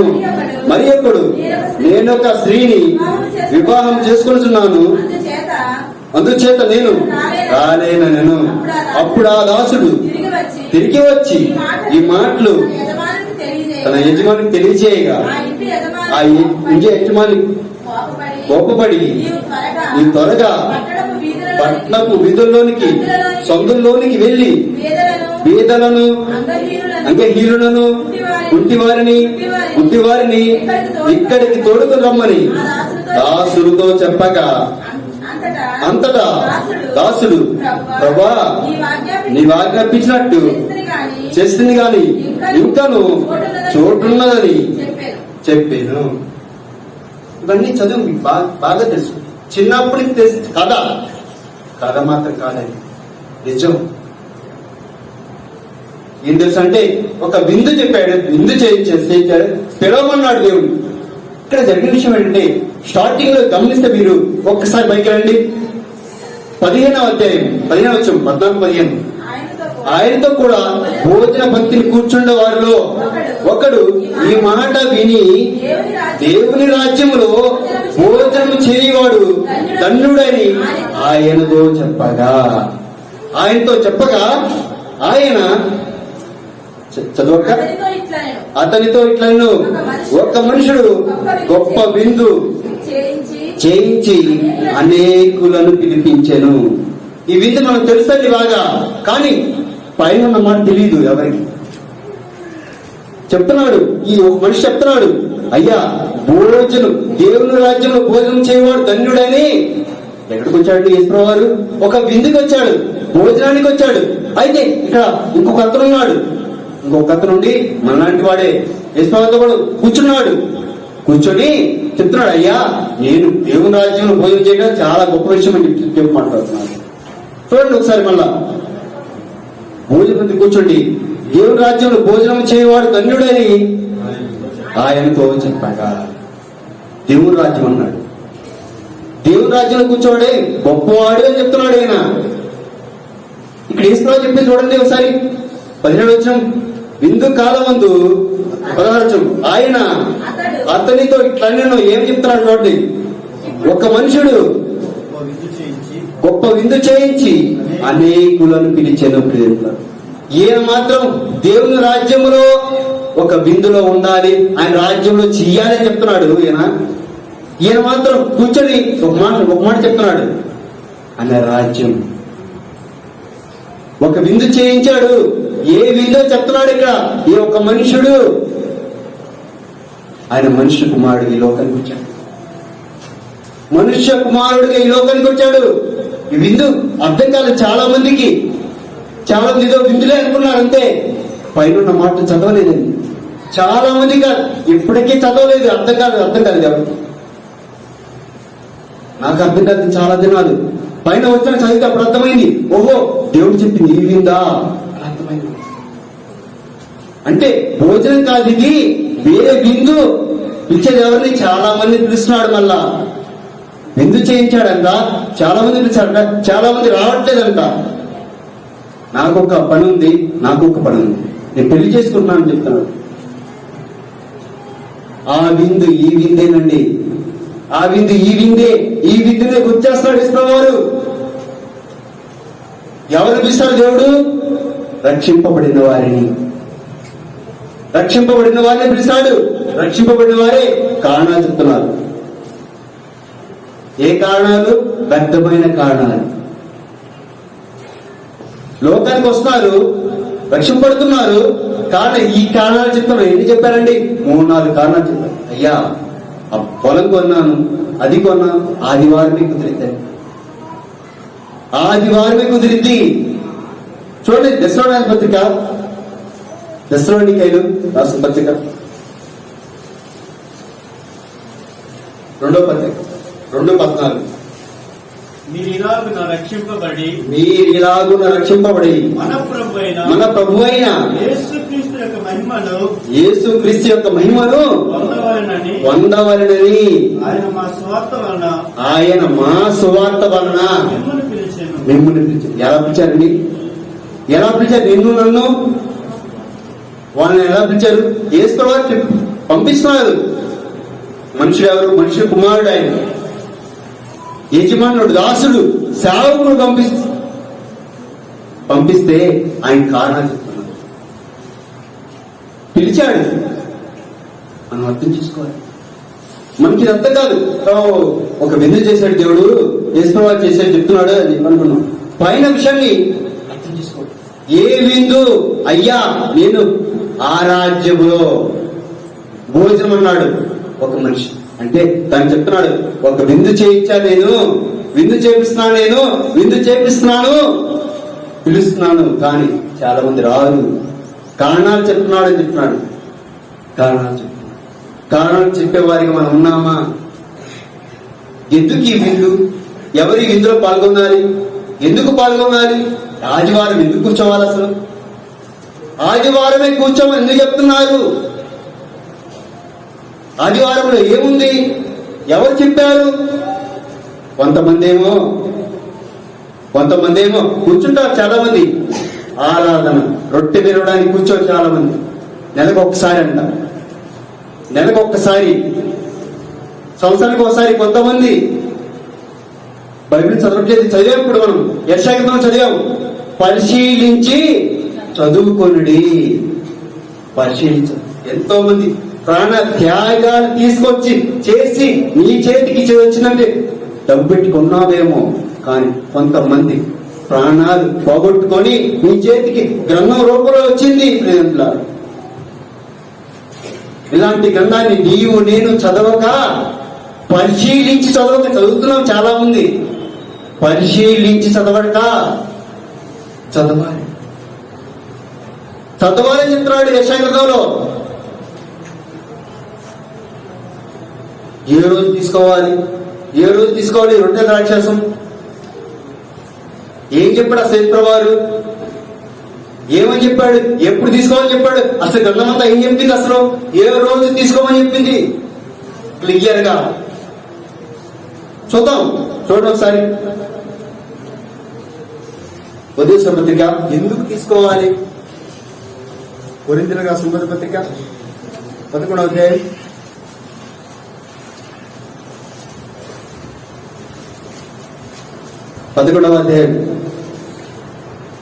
24-25. దాన్ని విరిచి, ఇది మీ కొరకైన నా శరీరము, నన్ను జ్ఞాపకము చేసుకుంటే. ఎప్పుడండి? ఒకసారి రొట్టె విరిచిన తర్వాత నన్ను జ్ఞాపకము చేసుకో అంటున్నాడు. సెకండ్ మళ్ళా ఇది మీ కొరకే నా శరీరము, నన్ను జ్ఞాపకము చేసుకుంటే దీన్ని చేయడని చెప్పాను. రొట్టె విరిచేటప్పుడు, ద్రాక్షరసం తాగేటప్పుడు 2 సార్లు చెప్తున్నాడు. ఎంత క్లియర్ గా దేవుడు 2 సార్లు చెప్తున్నాడు అంటే చాలా అర్థం ఉంటుంది. చాలు. ఆ ప్రకారమే భోజనమైన పిమ్మట ఆయన పాత్రను ఎత్తుకొని, ఈ పాత్ర నా రక్తం వలన కొత్త నిబంధన, దీనిలోని త్రాగునప్పుడెల్లా నన్ను జ్ఞాపకము చేసుకున్నట్టుగా. ఏమండి పిచ్చా దేవునికి?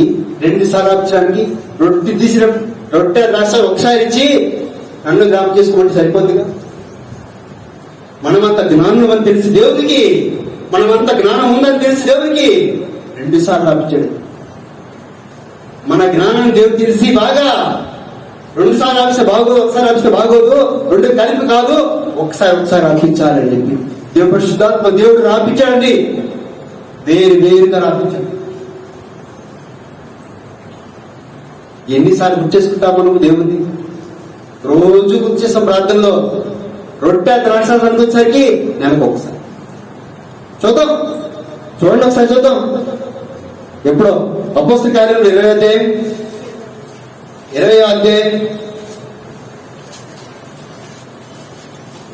7వ వచనం. ఆదివారమున మేము రొట్టె విరుచుటకు కూడినప్పుడు పౌలు మరునాడు వెళ్ళనయ్యుండి వారితో ప్రసంగించు అర్ధరాత్రి వరకు విస్తరించి మాట్లాడుచుండెను. ఏ రోజండి? పరిశుద్ధాత్మ దేవుడు చెప్పిస్తున్నాడు. రొట్టె విరుచుటకు ఎప్పుడు కూడుకున్నారు? ఆదివారమున. ఆయన పునరుద్ధరణుడైంది కూడా ఆదివారమే. చాలా మంది ఎందుకు కూడుకుంటున్నారు, ఎందుకు విరుస్తున్నారు దేవుని వాక్యాన్ని, ఎందుకు రొట్టె విరుస్తున్నారు, ఎందుకు ద్రాక్షారసం తీసుకుంటున్నారో తెలియట్లేదా? ఆయన్ని గుర్తు చేసుకోవాలి. రోజు గుర్తు చేసుకున్నాం, చాలా గుర్తు చేసుకున్నాం. రోజు రొట్టె విరవడానికి ఆయన శరీరము ఆయన రక్తము ఎందుకు? మనము జీవంతో ఉండాలని, జీవంతో నింపబడాలని రొట్టె ద్రాక్షారసం.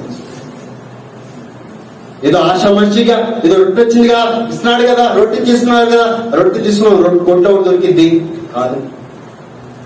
యేసు ప్రభువారి యొక్క దేహము, శరీరము, రక్తము ఎలా చిందింపబడిందో చెప్తున్నాడు. ఇంకోసారి కూడా చూద్దాం. 2వ అధ్యాయం 42వ వచనం. మీరు అపోస్తలుల బోధ యందును సహవాసమందును రొట్టె విరుచుట యందును ప్రార్థన చేయుట యందును ఎడతెగక ఉన్నారు. ఎలా ఉండాలని? రొట్టె విరవాలి, ప్రార్థన చేయాలి. రొట్టె పర్టికులర్ చెప్తున్నాడు, స్పెషల్ గా చెప్తున్నాడు. రొట్టె విరవాలి, ప్రార్థన చేయాలి. కూడునప్పుడు చాలా క్లియర్. ఇంతమంది కాదు కానీ ఇంకెవరైనా చెప్తే బాగుంటుందండి? ఇంకెవరైనా చెప్తే బాగుంటుందా? ఎవరైనా చెప్తే బాగుంటుందా? ఒక ఆయన మనం చెప్తాడు, చూద్దాం. అది కూడా చూడండి. 2వ అధ్యాయం 46వ వచనం. మరియు అనేక మనస్కులై వారు ఏక మనస్కులై ప్రతి దినము దేవాలయంలో తప్పక కూడుకొనుచు ఇంటింట రొట్టె విరుచుచు. అమ్మండి, నేను ఈ వాక్యాన్ని ఎప్పటి నుంచి, నా చిన్నప్పటి నుంచి వింటున్నాను. ఈయనంటాడు, ఒక బోధకుడు అంటాడు, రొట్టె రోజు విరిచాడండి, ఇంటింట రోజు విరిచాడండి. ఇంకే ప్రత్యేకంగా వారానికి ఒకసారి విరవాలా, నెలకోసారి విరవాలా, రోజు విరిచారు కదా ఫస్ట్ దినంలో అంటాడు. పట్టుకున్నాడు, దేవుడు తప్పడుతున్నాడండి. నాకైతే చాలా బాధేసింది. చిన్నప్పటి నుంచి బాధేసింది నాకు. చాలా దినాలకు తెలిసింది నాకు. చదువుకున్నప్పుడు అర్థమైంది నాకు కాదు అని. ఎందుకు చెప్తున్నాండి? పెద్ద బోధకులు అండి. నిన్న నేను మాట్లాడుతున్నప్పుడు, నేను వింటున్నప్పుడు టీవీలో చూస్తున్నాను ఆ విషయాన్ని. ఒక ఆయన బోధకుడు, ప్రపంచ బోధకుడు అండి, రొట్టె ఇంటింటా విరిచారు అని చెప్తున్నాడు. నాకైతే బల్లే కోపం వచ్చింది, బాధేసిందండి. వాక్యాన్ని నేను ఎలా చెప్తున్నాడు? వాక్యాన్ని నేను ఎందుకలా చెప్తున్నాడు? అర్థం కాలేదు. దేనికి? చదువుకోలేదా? మనం చదివినప్పుడు ఏర్షాకన్నాం, పరిశీలించి చదువుకోండి అని. పరిశీలించి చదువుకోవాలి. మనం చదువుకునే వాళ్ళే పరిశీలించాలంటే చెప్పేవాళ్ళని పరిశీలించాలండి. చెప్పేవాళ్ళు ఇంకా పరిశీలించాలి. సేవకుడు ఒక్క వాక్యం తీసుకోవాలంట 3 దినాలు సిద్ధపడుతున్నాడు, 3 దినాలు ప్రార్థన చేస్తున్నాడు. నాకైతే గర్వం అంటే ఒక ప్రపంచ సేవకుడు అయినా, ప్రపంచ స్వార్థికుడు, ప్రపంచం అంతటికి తెలుసు ఆయన అంటే చెప్పలేం. కానీ నిన్న అని చెప్తాను, ఒక బాగా రాసుకున్నాను, నేను చెప్పాలనుకున్నాను. నేను చూడండి 2వ అధ్యాయం 46వ వచనం. ఏక మనస్కులై ప్రతి దినము దేవాలయము తప్పక కూడుకునుచు ఇంటింట రొట్టె విరుచుచు దేవుని స్థుతించుడు ప్రజలందరి వలన దయ పొందిన వారై. ఏంటంట? ప్రతి దినము కూడుకున్నారంట. ఒక్కసారి ఇంగ్లీష్ బైబిల్ చదువు, ఒకసారి ఇంగ్లీష్ బైబిల్ తీయండి ఒకసారి. ఏముందో చూద్దాం. తెలుగులో ఉంది, ఇంగ్లీష్ లో ఏముందో చూద్దాం. హెబ్రీ గ్రీక్ బైబిల్ నుంచి వచ్చింది, ఇంగ్లీష్ ఇది కూడా వచ్చింది. తర్జుమా తప్పే అవుతుంది. చూడండి చదువు. And day by day, And the day by day, attending the temple together temple together, and break day by day చదువుతాం. డే బై డే రోజంతా ప్రతి దినమన్న ఇక్కడ ప్రతి దినమన్న దీన్ని పట్టుకుని ఆయన ప్రతి దినం రొట్టె విచ్చారు కదా, ఇంటింటా రొట్టె విచ్చారు కదా, అక్కడ అనుకోండి సమాధానం. మళ్ళా రొట్టె విరిచింది ఇంటింటా ప్రతి దినం కూడుకుంది మందిరంలో. ప్రతి దినం కాదు, డే బై డే. ఇక పనులు లేవా? నీకు పనులు లేవా? మనకు పనులు లేవా? పనులుండవా? పనులుంటాయి. ఫస్ట్ మొదటి దినాల్లోనే క్రైస్తవ్యం, మొదటి దినాల్లోనే అపోస్తలు, మొదటి దినాల్లోనే డే బై డే రాసి పెట్టారు. కానీ తర్జుమాకు వచ్చేసరికి ఇంగ్లీష్ నుంచి హెబ్రూ నుంచి తర్జుమా చేసినప్పుడు మిస్టేక్ జరిగింది. దీన్ని వెతికినప్పుడు నాకు దొరికిందని. కాదండి, ప్రతి దినము కాదు, డే బై డే, రోజు మార్చి రోజు, రోజు మార్చి రోజు. తర్వాత చదువు attend ప్రకాష్. అది కాదు తెలుగు. ఆనందంతోనూ నిష్కపటమైన హృదయంతోనూ బయటించవక మరియు వారి ఏకమనస్కులై ప్రతి దినము దేవాలయంలో తప్పక కూడుకొనుచు ఇంటింట. కూడుకున్న తర్వాత ఇంటింట ఎప్పుడు కూడతారండి? ఎప్పుడు కూడతారు? ఎప్పుడు వస్తారు ఇంటింటికి? ప్రతి దినము అనుకున్నాం. డే బై డే కూడుకుంటున్నారు. ఎప్పుడు వెళ్తారు ఇంటికి? సంఘం అంతా ఇంటికి ఎప్పుడు వెళ్తారు? ఎప్పుడు రొట్టె వేస్తారు? ఆలోచించండి. ఎంత సాగులు, ప్రపంచ సాగులు అండి.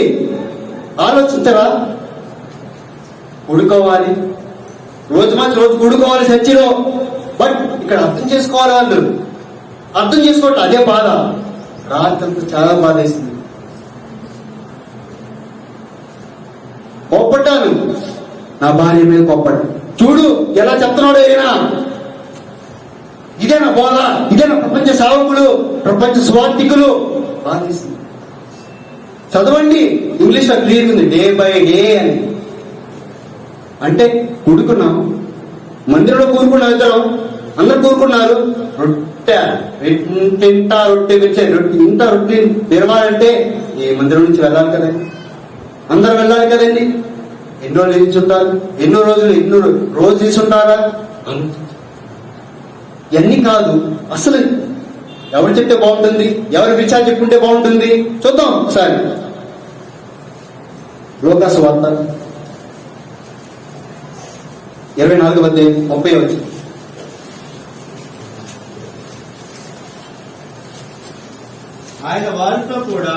ఆయన వారితో కూడా భోజనములకు కూర్చుండి ఒక రొట్టెను పట్టుకొని స్తోత్రము చేసి దాన్ని విరిచి వారి పంచి పెట్టగా. ఎప్పుడండి? ఏ రోజు ఇది? బాగా చదవండి, మీకు అర్థమైంది. పైగా చదవండి. ఆయన లేచిన తర్వాత ఆదివారం రోజు విరిచారు యేసుప్రభువారే ఆదివారం రోజు విరిచారు. మనము ఆదివారం విరవాలి ఖచ్చితంగా. ఎందుకని? గుర్తు చేసుకోవాలి. నన్ను గుర్తు చేసుకుంటే దీన్ని చేయండి అంటే రొట్టెని విరిస్తే గుర్తు చేసుకున్నట్టు. ఆయన శరీరము, ఆయన రక్తం, అది నాట్ ఓన్లీ బ్రెడ్, అది ఓన్లీ రొట్టె మాత్రమే కాదు, ఆయన శరీరము అని గుర్తుపెట్టుకోవాలి మనం. ఎందుకు చనిపోయాడని గుర్తుపెట్టుకోవాలి మనం. ఎందుకు చనిపోయాడు, ఎలా చంపబడ్డాడు, ఎలా రక్తం కార్చాడు అని గుర్తుపెట్టుకోవాలి మనం. ఇదంతా ఇవన్నీ కాకుండా ఏదో చెప్పేస్తా ఉంటే విశ్వాసుల మనసులోకి వెళ్ళిపోతాయి.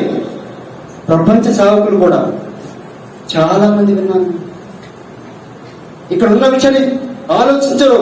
ఇంగ్లీష్ వచ్చే వాళ్ళకి రాదంటలేదు, ప్రపంచ సాగుని అర్థం చేసుకోండి. అన్ని భాషలు వచ్చు వాళ్ళు చదువుకోరా, ఇంగ్లీష్ భాషలోకి వెళ్ళరా, తెలియదా?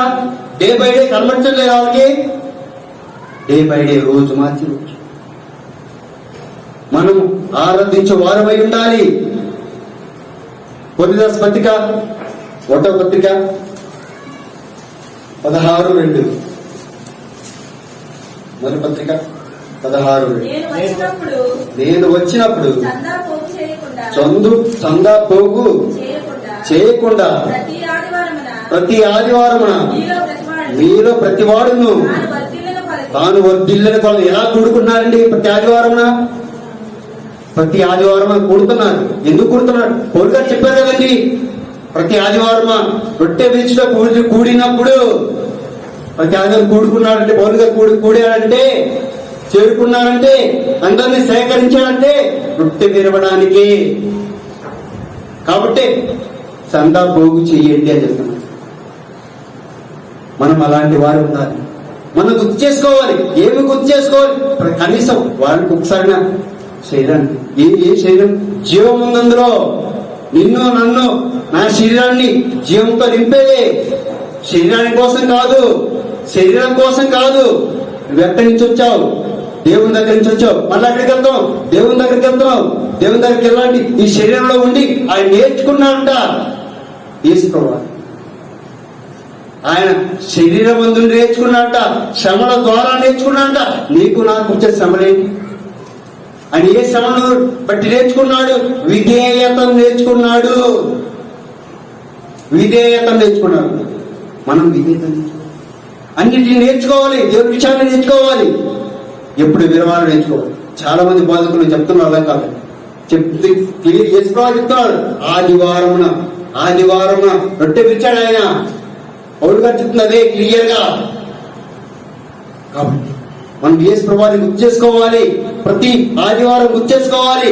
రోజు అయినా గుర్తు చేసుకోవచ్చండి అని కాదు. ఆదివారం చెప్పాడు కాబట్టి పునరుద్ధరణుడైంది యేసు ప్రభువు ఆదివారం కాబట్టి గుర్తు చేసుకొని ఆయన్ని స్తుతించే వారిగా ఉండాలి. అలా ఉండడానికి పరిశుద్ధ దేవుడు సహాయం చేయాలి. కాబట్టి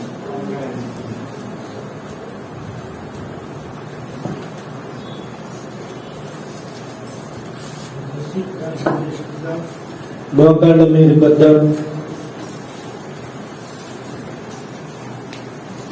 నెలకొకసారి, 6 నెలలకు ఒకసారి, సంవత్సరానికి ఒకసారి ఈ క్రమమైన యెరూషలేము వెళ్ళొచ్చామంటున్నారు. ఇజ్రాయెల్ దేశం తిరిగి వచ్చామంటున్నారు. మనుషులను తప్పుదోవ పట్టిస్తున్నారు. దేవుని వాక్యములో ఆయన శరీరము తింటేనే నిత్య జీవం. ఆయన శరీరము తిరిగిన ప్రతిసారి, ఆయన రక్తం తాగిన ప్రతిసారి ఆయన జనన మరణ భూస్థాపన పునరుద్ధానాలను జ్ఞాపకము చేసుకోవాలి.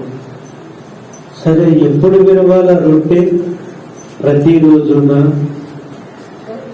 స్పష్టంగా చెప్పబడుతూ వచ్చింది. దేవాలయములో కూడుకొనుచు ఆదివారమున రొట్టె విరిచి. దమ్మాయి గ్రామస్తులతో ప్రభుల వారు లూకా 24:30 రొట్టె విరిచిన దినం ఆదివారం. చందా పోగు చేయమని చెప్పిన దినం ఆదివారం. పౌలు రొట్టె విరిచినది ఆదివారం. నెలకొక్కటైన ఆదివారం.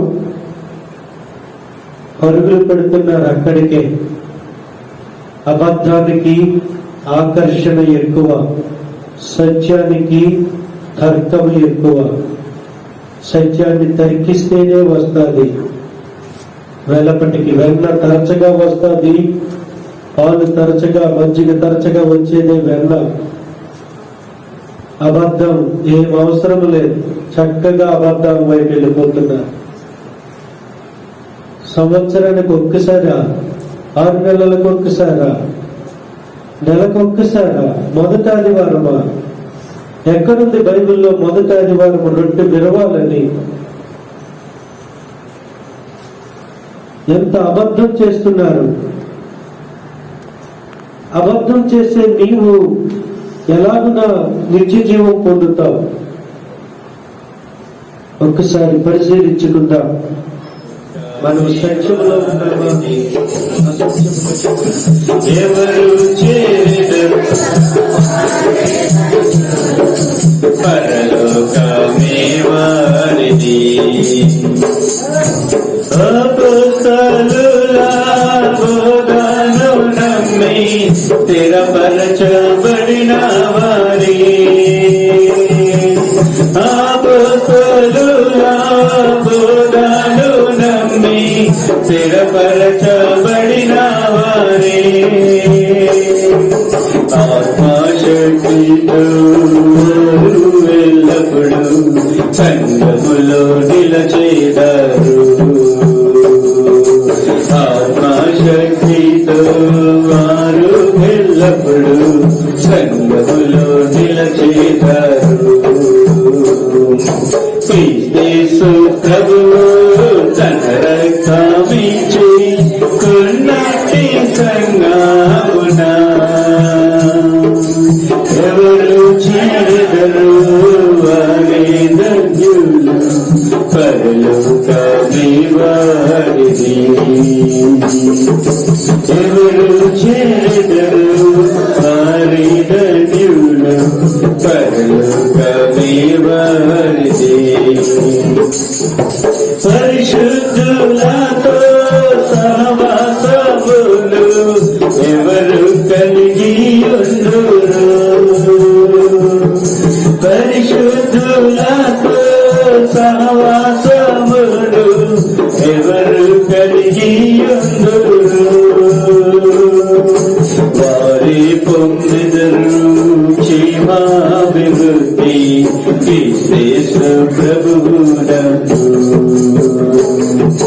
వారి పొందెదరు క్షేమాభివృద్ధి క్రీస్తు ప్రభువునకు. క్రీస్తు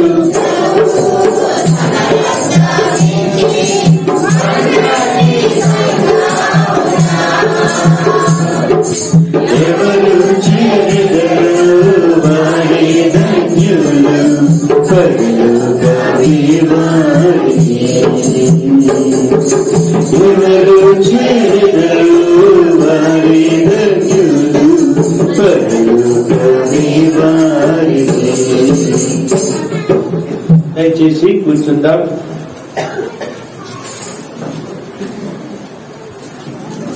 కొద్దిగా మరి వెనక్కి జరిగితే ఒక్క రవ్వ వెనక్కి జరిగితే ఆ విజయవాడ నుండి వచ్చిన కుటుంబం, ఎందుకంటే ఆ కుటుంబం అంతా కూడా మరి సాక్షులే, అందుకు వారిని నిలబెడతారని.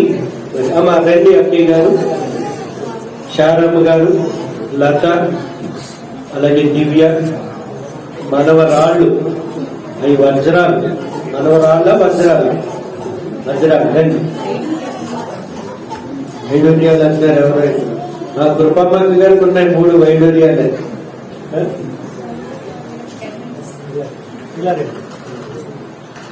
కుమారులు కూడా దయచేసి నిలబడండి. అక్కడ రాజాబాబు, అలాగే బాబు, అలాగే మరి ప్రవీణ్, దయచేసి. అన్నయ్య గారు, అబ్రామ్ గారు కూడా రండి.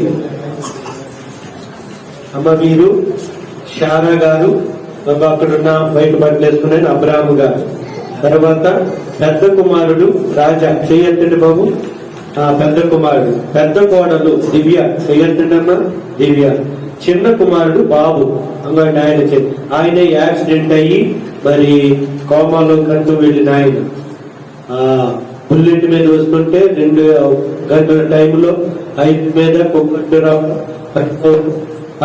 వెనక్కి కాపులో వస్తున్న వాళ్ళు ఆయన తీసుకుని వెళ్ళడం, దేవుడి మహాకృప, వైద్యం అందించడం. దేవుడు మరుసటి రోజుకి ఈయనకి ప్రాణాపాయం లేకుండా చేస్తూ వచ్చినాడు. అక్క చెబుతారు, మీకు జస్ట్ పరిచయం చేస్తున్నారు. తర్వాత కుమార్తె లత, అమ్మ చేయమ్మా, ఈమె కుమార్తె. కాబట్టి ఈమె భర్త ప్రవీణ్ బాబు, వీడి బిడ్డ. మీ ముగ్గురు కూడా చేతులెత్తండి. వీళ్ళిద్దరునేమో పెద్ద కుమారుడి పిల్లలు, ఈమెమో కుమార్తె యొక్క కూతురు, ఈమె నిత్య. నాకు ముద్దు పేరు అయితే కనుక ఏం పేరు నేను పెట్టుకున్న పేరు షోలామితి. నా ముద్దు పేరు ఆమెకి షోలామితి. ఈ కుటుంబము చాలా పరిస్థితుల గుండా వెళ్ళింది. దేవుడు కాపుదల కాశారు. రెండో బాబు కూడా వివాహం అయింది. మరి కోడలు రాలేదు. మా తీపి కబురు నాకు ఆలస్యంగా చెప్తారేమ్మా. దేవుడి సన్నిధిలో మంచి కబురు చెప్పారు బాబు. చాలా సంతోషం. ఆ నాకు బాబు హాస్పిటల్లో ఉండగా ప్రతిరోజు మాట్లాడి ప్రతిరోజు వాక్యం చెప్పండి. నేను ఆమెకు మావయ్య అంటే మనసులో, కానీ బాబాయ్ అని ప్రతిరోజు వాక్యం చెప్పించుకునేది. ఆ బిడ్డ కూడా ఇప్పుడు గర్భమైందంటే అంటే మన లిస్ట్ లో ఇప్పుడు 2 తగ్గారు. ఈ అమ్మాయి పేరు పెట్టుకోవాలి. కాబట్టి ఇప్పుడు అక్కయ్య గారు చిన్న సాక్ష్యం చెప్తారు, విందాం.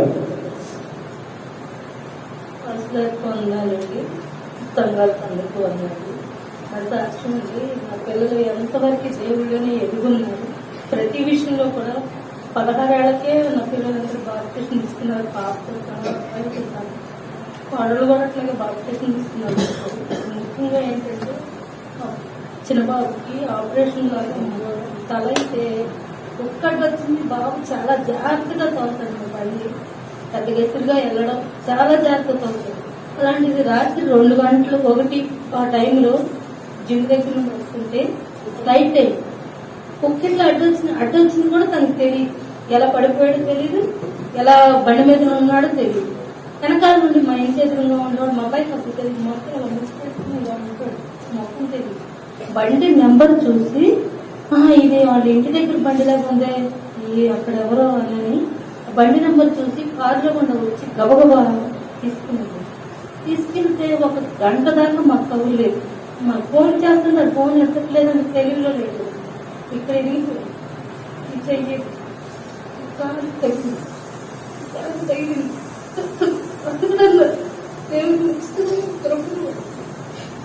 సంఘంలో ఇక్కడ కూడా అందరూ ప్రార్థన చేశారు. అందరికి పేరు పేరు ఫోన్ చేశారు. 2 రోజులు బాగానే ఉన్నాడు. తర్వాత కొంచెం మాట్లాడాడు. తర్వాత నువ్వెవరో నాకు తెలియదు, నువ్వెవరు డాక్టర్ అంటే నువ్వెవరో నాకు తెలియదు. ఇలా అవుతుంది ఏంటమ్మా అంటే, లేదమ్మా నీ పిల్లడి మీద తగిలింది చిన్నదమ్మా, 40 కుట్లు పట్టి ఇక్కడ ఉంది. అసలు ఆ నెల వరకు మన విధానంలోకి వస్తాడని కూడా లేదని డాక్టర్లు అటు ఇటు బ్రతుకుతాడో లేదో చెప్పలేదు. కోపాలకు వెళ్ళిపోతాడు. సరేలే ప్రభు. తర్వాత ఒక 4 రోజులకు ఏమో అయితే గుర్తులేదు. 4 రోజులకి సడన్ గా మంచి లేచి నేను చచ్చిపోవాలంటే నాకు అర్థం కావట్లా. అయ్యా అట్లా అనకూడదు. 2 కాళ్ళు పట్టుకుని ఎవరెవరికో ప్రార్థన చేస్తున్నాం. కళ్ళం నీళ్ళు కారిపోతుంది. నాకు తెలియట్లేదు. ఇంకా నాకేం తెలియదు. మా అన్నయ్య బేమారు నా అన్నయ్యకి ఫోన్ చేశారు. అన్నయ్య నాకేం అర్థం కావట్లేదు, పండుగ ఏంటి ఇలా అంటున్నాడు అని. అంటే ఏం కాదమ్మా అంటే పాస్టర్ గారి నెంబర్ ఇవ్వమంది. అప్పుడు నా దగ్గర లేదు పాస్టర్ గారి నెంబర్. అంటే మాకు క్షణంలోనే నీకు ఫోన్ వచ్చింది, నువ్వు నెంబర్ తీసి కొట్టేదానికి కూడా కదా నెంబర్ అన్నయ్య ఫోన్ చేసి అట్లా పెట్టేనా లేదా ఎమ్మటే టైగర్ ఫోన్ చేసి అమ్మా భయపడద్దు, నీకేమీ ఇబ్బంది లేదు, దేవుడు చక్కగా మళ్ళీ నీ బిడ్డని ఇంటికి తీసుకొచ్చి నీ కుటుంబంతో నీ బిడ్డను నిలబెడతాడు. 1 వారం 10 రోజుల కల్లా మీ కుటుంబం అంతా కూర్చుని దేవుని గణపరుస్తాడు. బిడ్డను మధ్యలో పెట్టుకుని ఏమి ఇబ్బంది పడొద్దని చెప్పి చెప్పాడు. అదైపోయింది. అంతకుముందు నెలలో అదిపోవడానికి నీళ్లు గిన్నె తీసుకుని వెళ్తుంది. గిన్నె తీసుకెళ్తే పిల్లలు అరుచుకున్నారంట. గబిక్కిన నీళ్లు పడి ఈ పొట్ట దగ్గర నుండి ఎక్కడికి ఆ పిల్లతో అలాగే కంగారు పడిపోయాం. కొట్టుకోవడం కొడితే ఏం జరిగింది అదో టెన్షన్. ఆ పిల్లలు అయినాక చిన్నబ్బాయి తర్వాత మళ్ళీ మా పాప కాలు ఆర్మీ డాక్టర్ నడుస్తుంది. ఫ్రాక్చర్ అయిపోయింది. అది పాపకు మనసు ఉండదు, ఈ పాపకు మనసు ఉండదు. ఆ పిల్లలు అట్లా అది తగ్గింది లేకుంటే మా అల్లుడికి అదేంటి ఊపిరి ఇక్కడ ఇద్దరు గాలి వేడరు అంటున్నాం. అది దాంట్లో పత్రం చేరిందంట. 1 వారం రోజులని వాంతులు నడుతున్నాడు. అది ఏంటమ్మా అంటే ఏమన్నా పైచ్యమోలు అనేవాళ్ళు అంటున్నారు.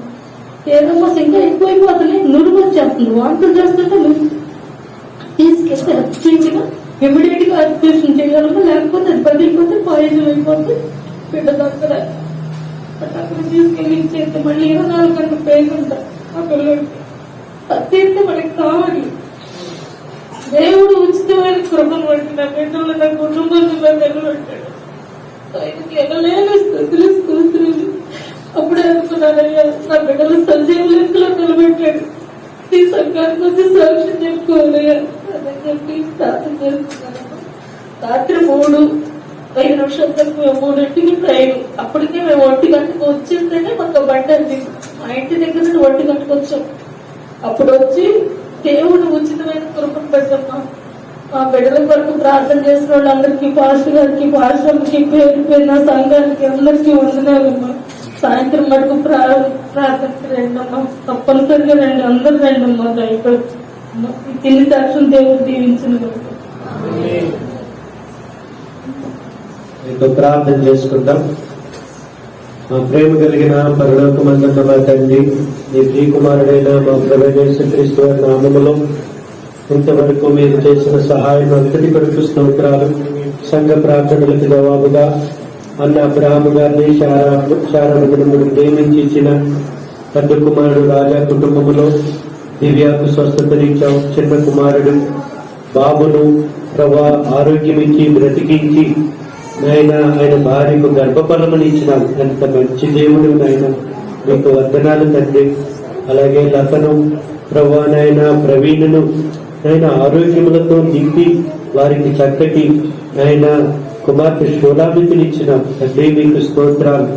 ఆయన ఈ రీతిగా వారిని కుటుంబముగా మా మధ్యన ఉంచి వారి ద్వారా నీ నామానికి మహిమను ఘనతను ఆపాదించుకున్నందుకు మీకే వందనములు, స్తోత్రములు, స్తుతులు చెల్లించుకుంటూ నీ ఇంటికి వచ్చిన నీ కుమార్తెలందరినీ పేరు పేరు దీవించి ఆశీర్వదించమని దేవాలయంలో వచ్చినటువంటి బావగారి కొరకు, అక్క కొరకు, ఆయన ప్రసాద్ కొరకు, కెటూరా కొరకు కూడా ప్రభా నీకు వందనాలు. ఆ బిడ్డల జీవితంలో మీరు చేసిన గొప్ప కార్యమును బట్టి కూడా స్తోత్రములు చెల్లిస్తున్నాం. నా ఆయన గారిని, వీరరాజు గారిని బట్టి, అమ్మ సరస్వతి గారిని బట్టి మీకు వందనాలు. అమ్మ కొన్ని దినాలుగా రాలేకపోయారు మోకాళ్ళ నొప్పులతో. ఈ దినముని ఇంటికి రాగలిగింది. అమ్మను దయతో తాకి స్వస్థపరిచి ఆరోగ్యం ఇవ్వమని నీ ఇంటికి వచ్చిన ప్రతి బిడ్డ పక్షముగా మీ దయ కోరుతూ, ముఖ్యంగా మా ప్రియ సహోదరి దేనాక్కను, కోటేశ్వరరావు గారిని ప్రభా దిసి మెరిసీలను దయతో జ్ఞాపకం చేసుకోండి అయ్యా. వచ్చిన కొద్ది కాలమైన మా మధ్యనంతో నమ్మకస్తులుగా ఆయన చెప్పిన ప్రతి కూడికకు వస్తూ ప్రార్థించే సహోదరిగా ఉంది నాయన. మరి అబద్ధాలతో మోసం చేస్తున్నారు, వారి నుండి వీరికి విడుదలనివ్వండి ప్రభా. మీరే సహాయం చేయండి ఆయన. మీరే వారికి తగిన రీతిగా వాక్యము ద్వారా బోధించండి. అవతల వారిని కూడా సంధించండి నాయన, సరిచేయండి నాయన. అబద్ధాలతో మందను పెంచుకునడం కాదు గాని శ్రేష్టమైన నీ పాలతో మందను పెంచవలసిన రీతిలో వారిని సిద్ధపరచండి. ఇందాక అన్న చెప్పినట్లుగా ఇంటింట అని బోధిస్తున్న అలాంటి బోధన నుండి మమ్మల్ని తప్పించండి.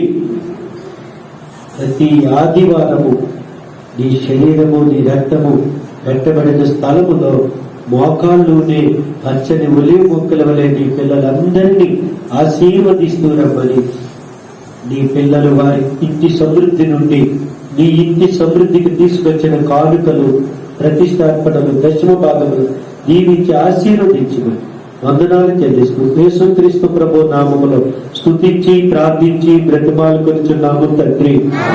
తండ్రి అయిన దేవుని యొక్క శాశ్వతమైన ప్రేమ, ప్రభువైన యేసుక్రీస్తు వారి యొక్క నిత్యమైన కృప, మన మధ్య నుండి మన ప్రియ పరిశుద్ధాత్మ దేవుని యొక్క అన్యోన్య సహవాసము, ఆదరణ, ఆశీర్వాదము, నడిపింపు, నింపుదల ఇప్పుడు ఎల్లప్పుడూ సదాకాలము సకల పరిశుద్ధులతో సార్వత్రిక సంఘముతో ఆయనను ప్రేమించు ప్రతి ఒక్కరికి ఈ ఉదయ కాలము ఇంతవరకు హెబ్రోన్ ఆరాధన మేడగది సహవాసములో ఆది భాగము పొందిన ప్రతి ఒక్కరికి తోడయుండి ఆశీర్వదించుదువు గాక. ఆమేన్. దేవునికే మహిమా, దేవునికే మహిమా, యుగ యుగములకు కలుగును గాక, యుగ యుగములకు కలుగును గాక. దేవునికే మహిమా, దేవునికే మహిమా. అందరికీ వందనాలు. మరి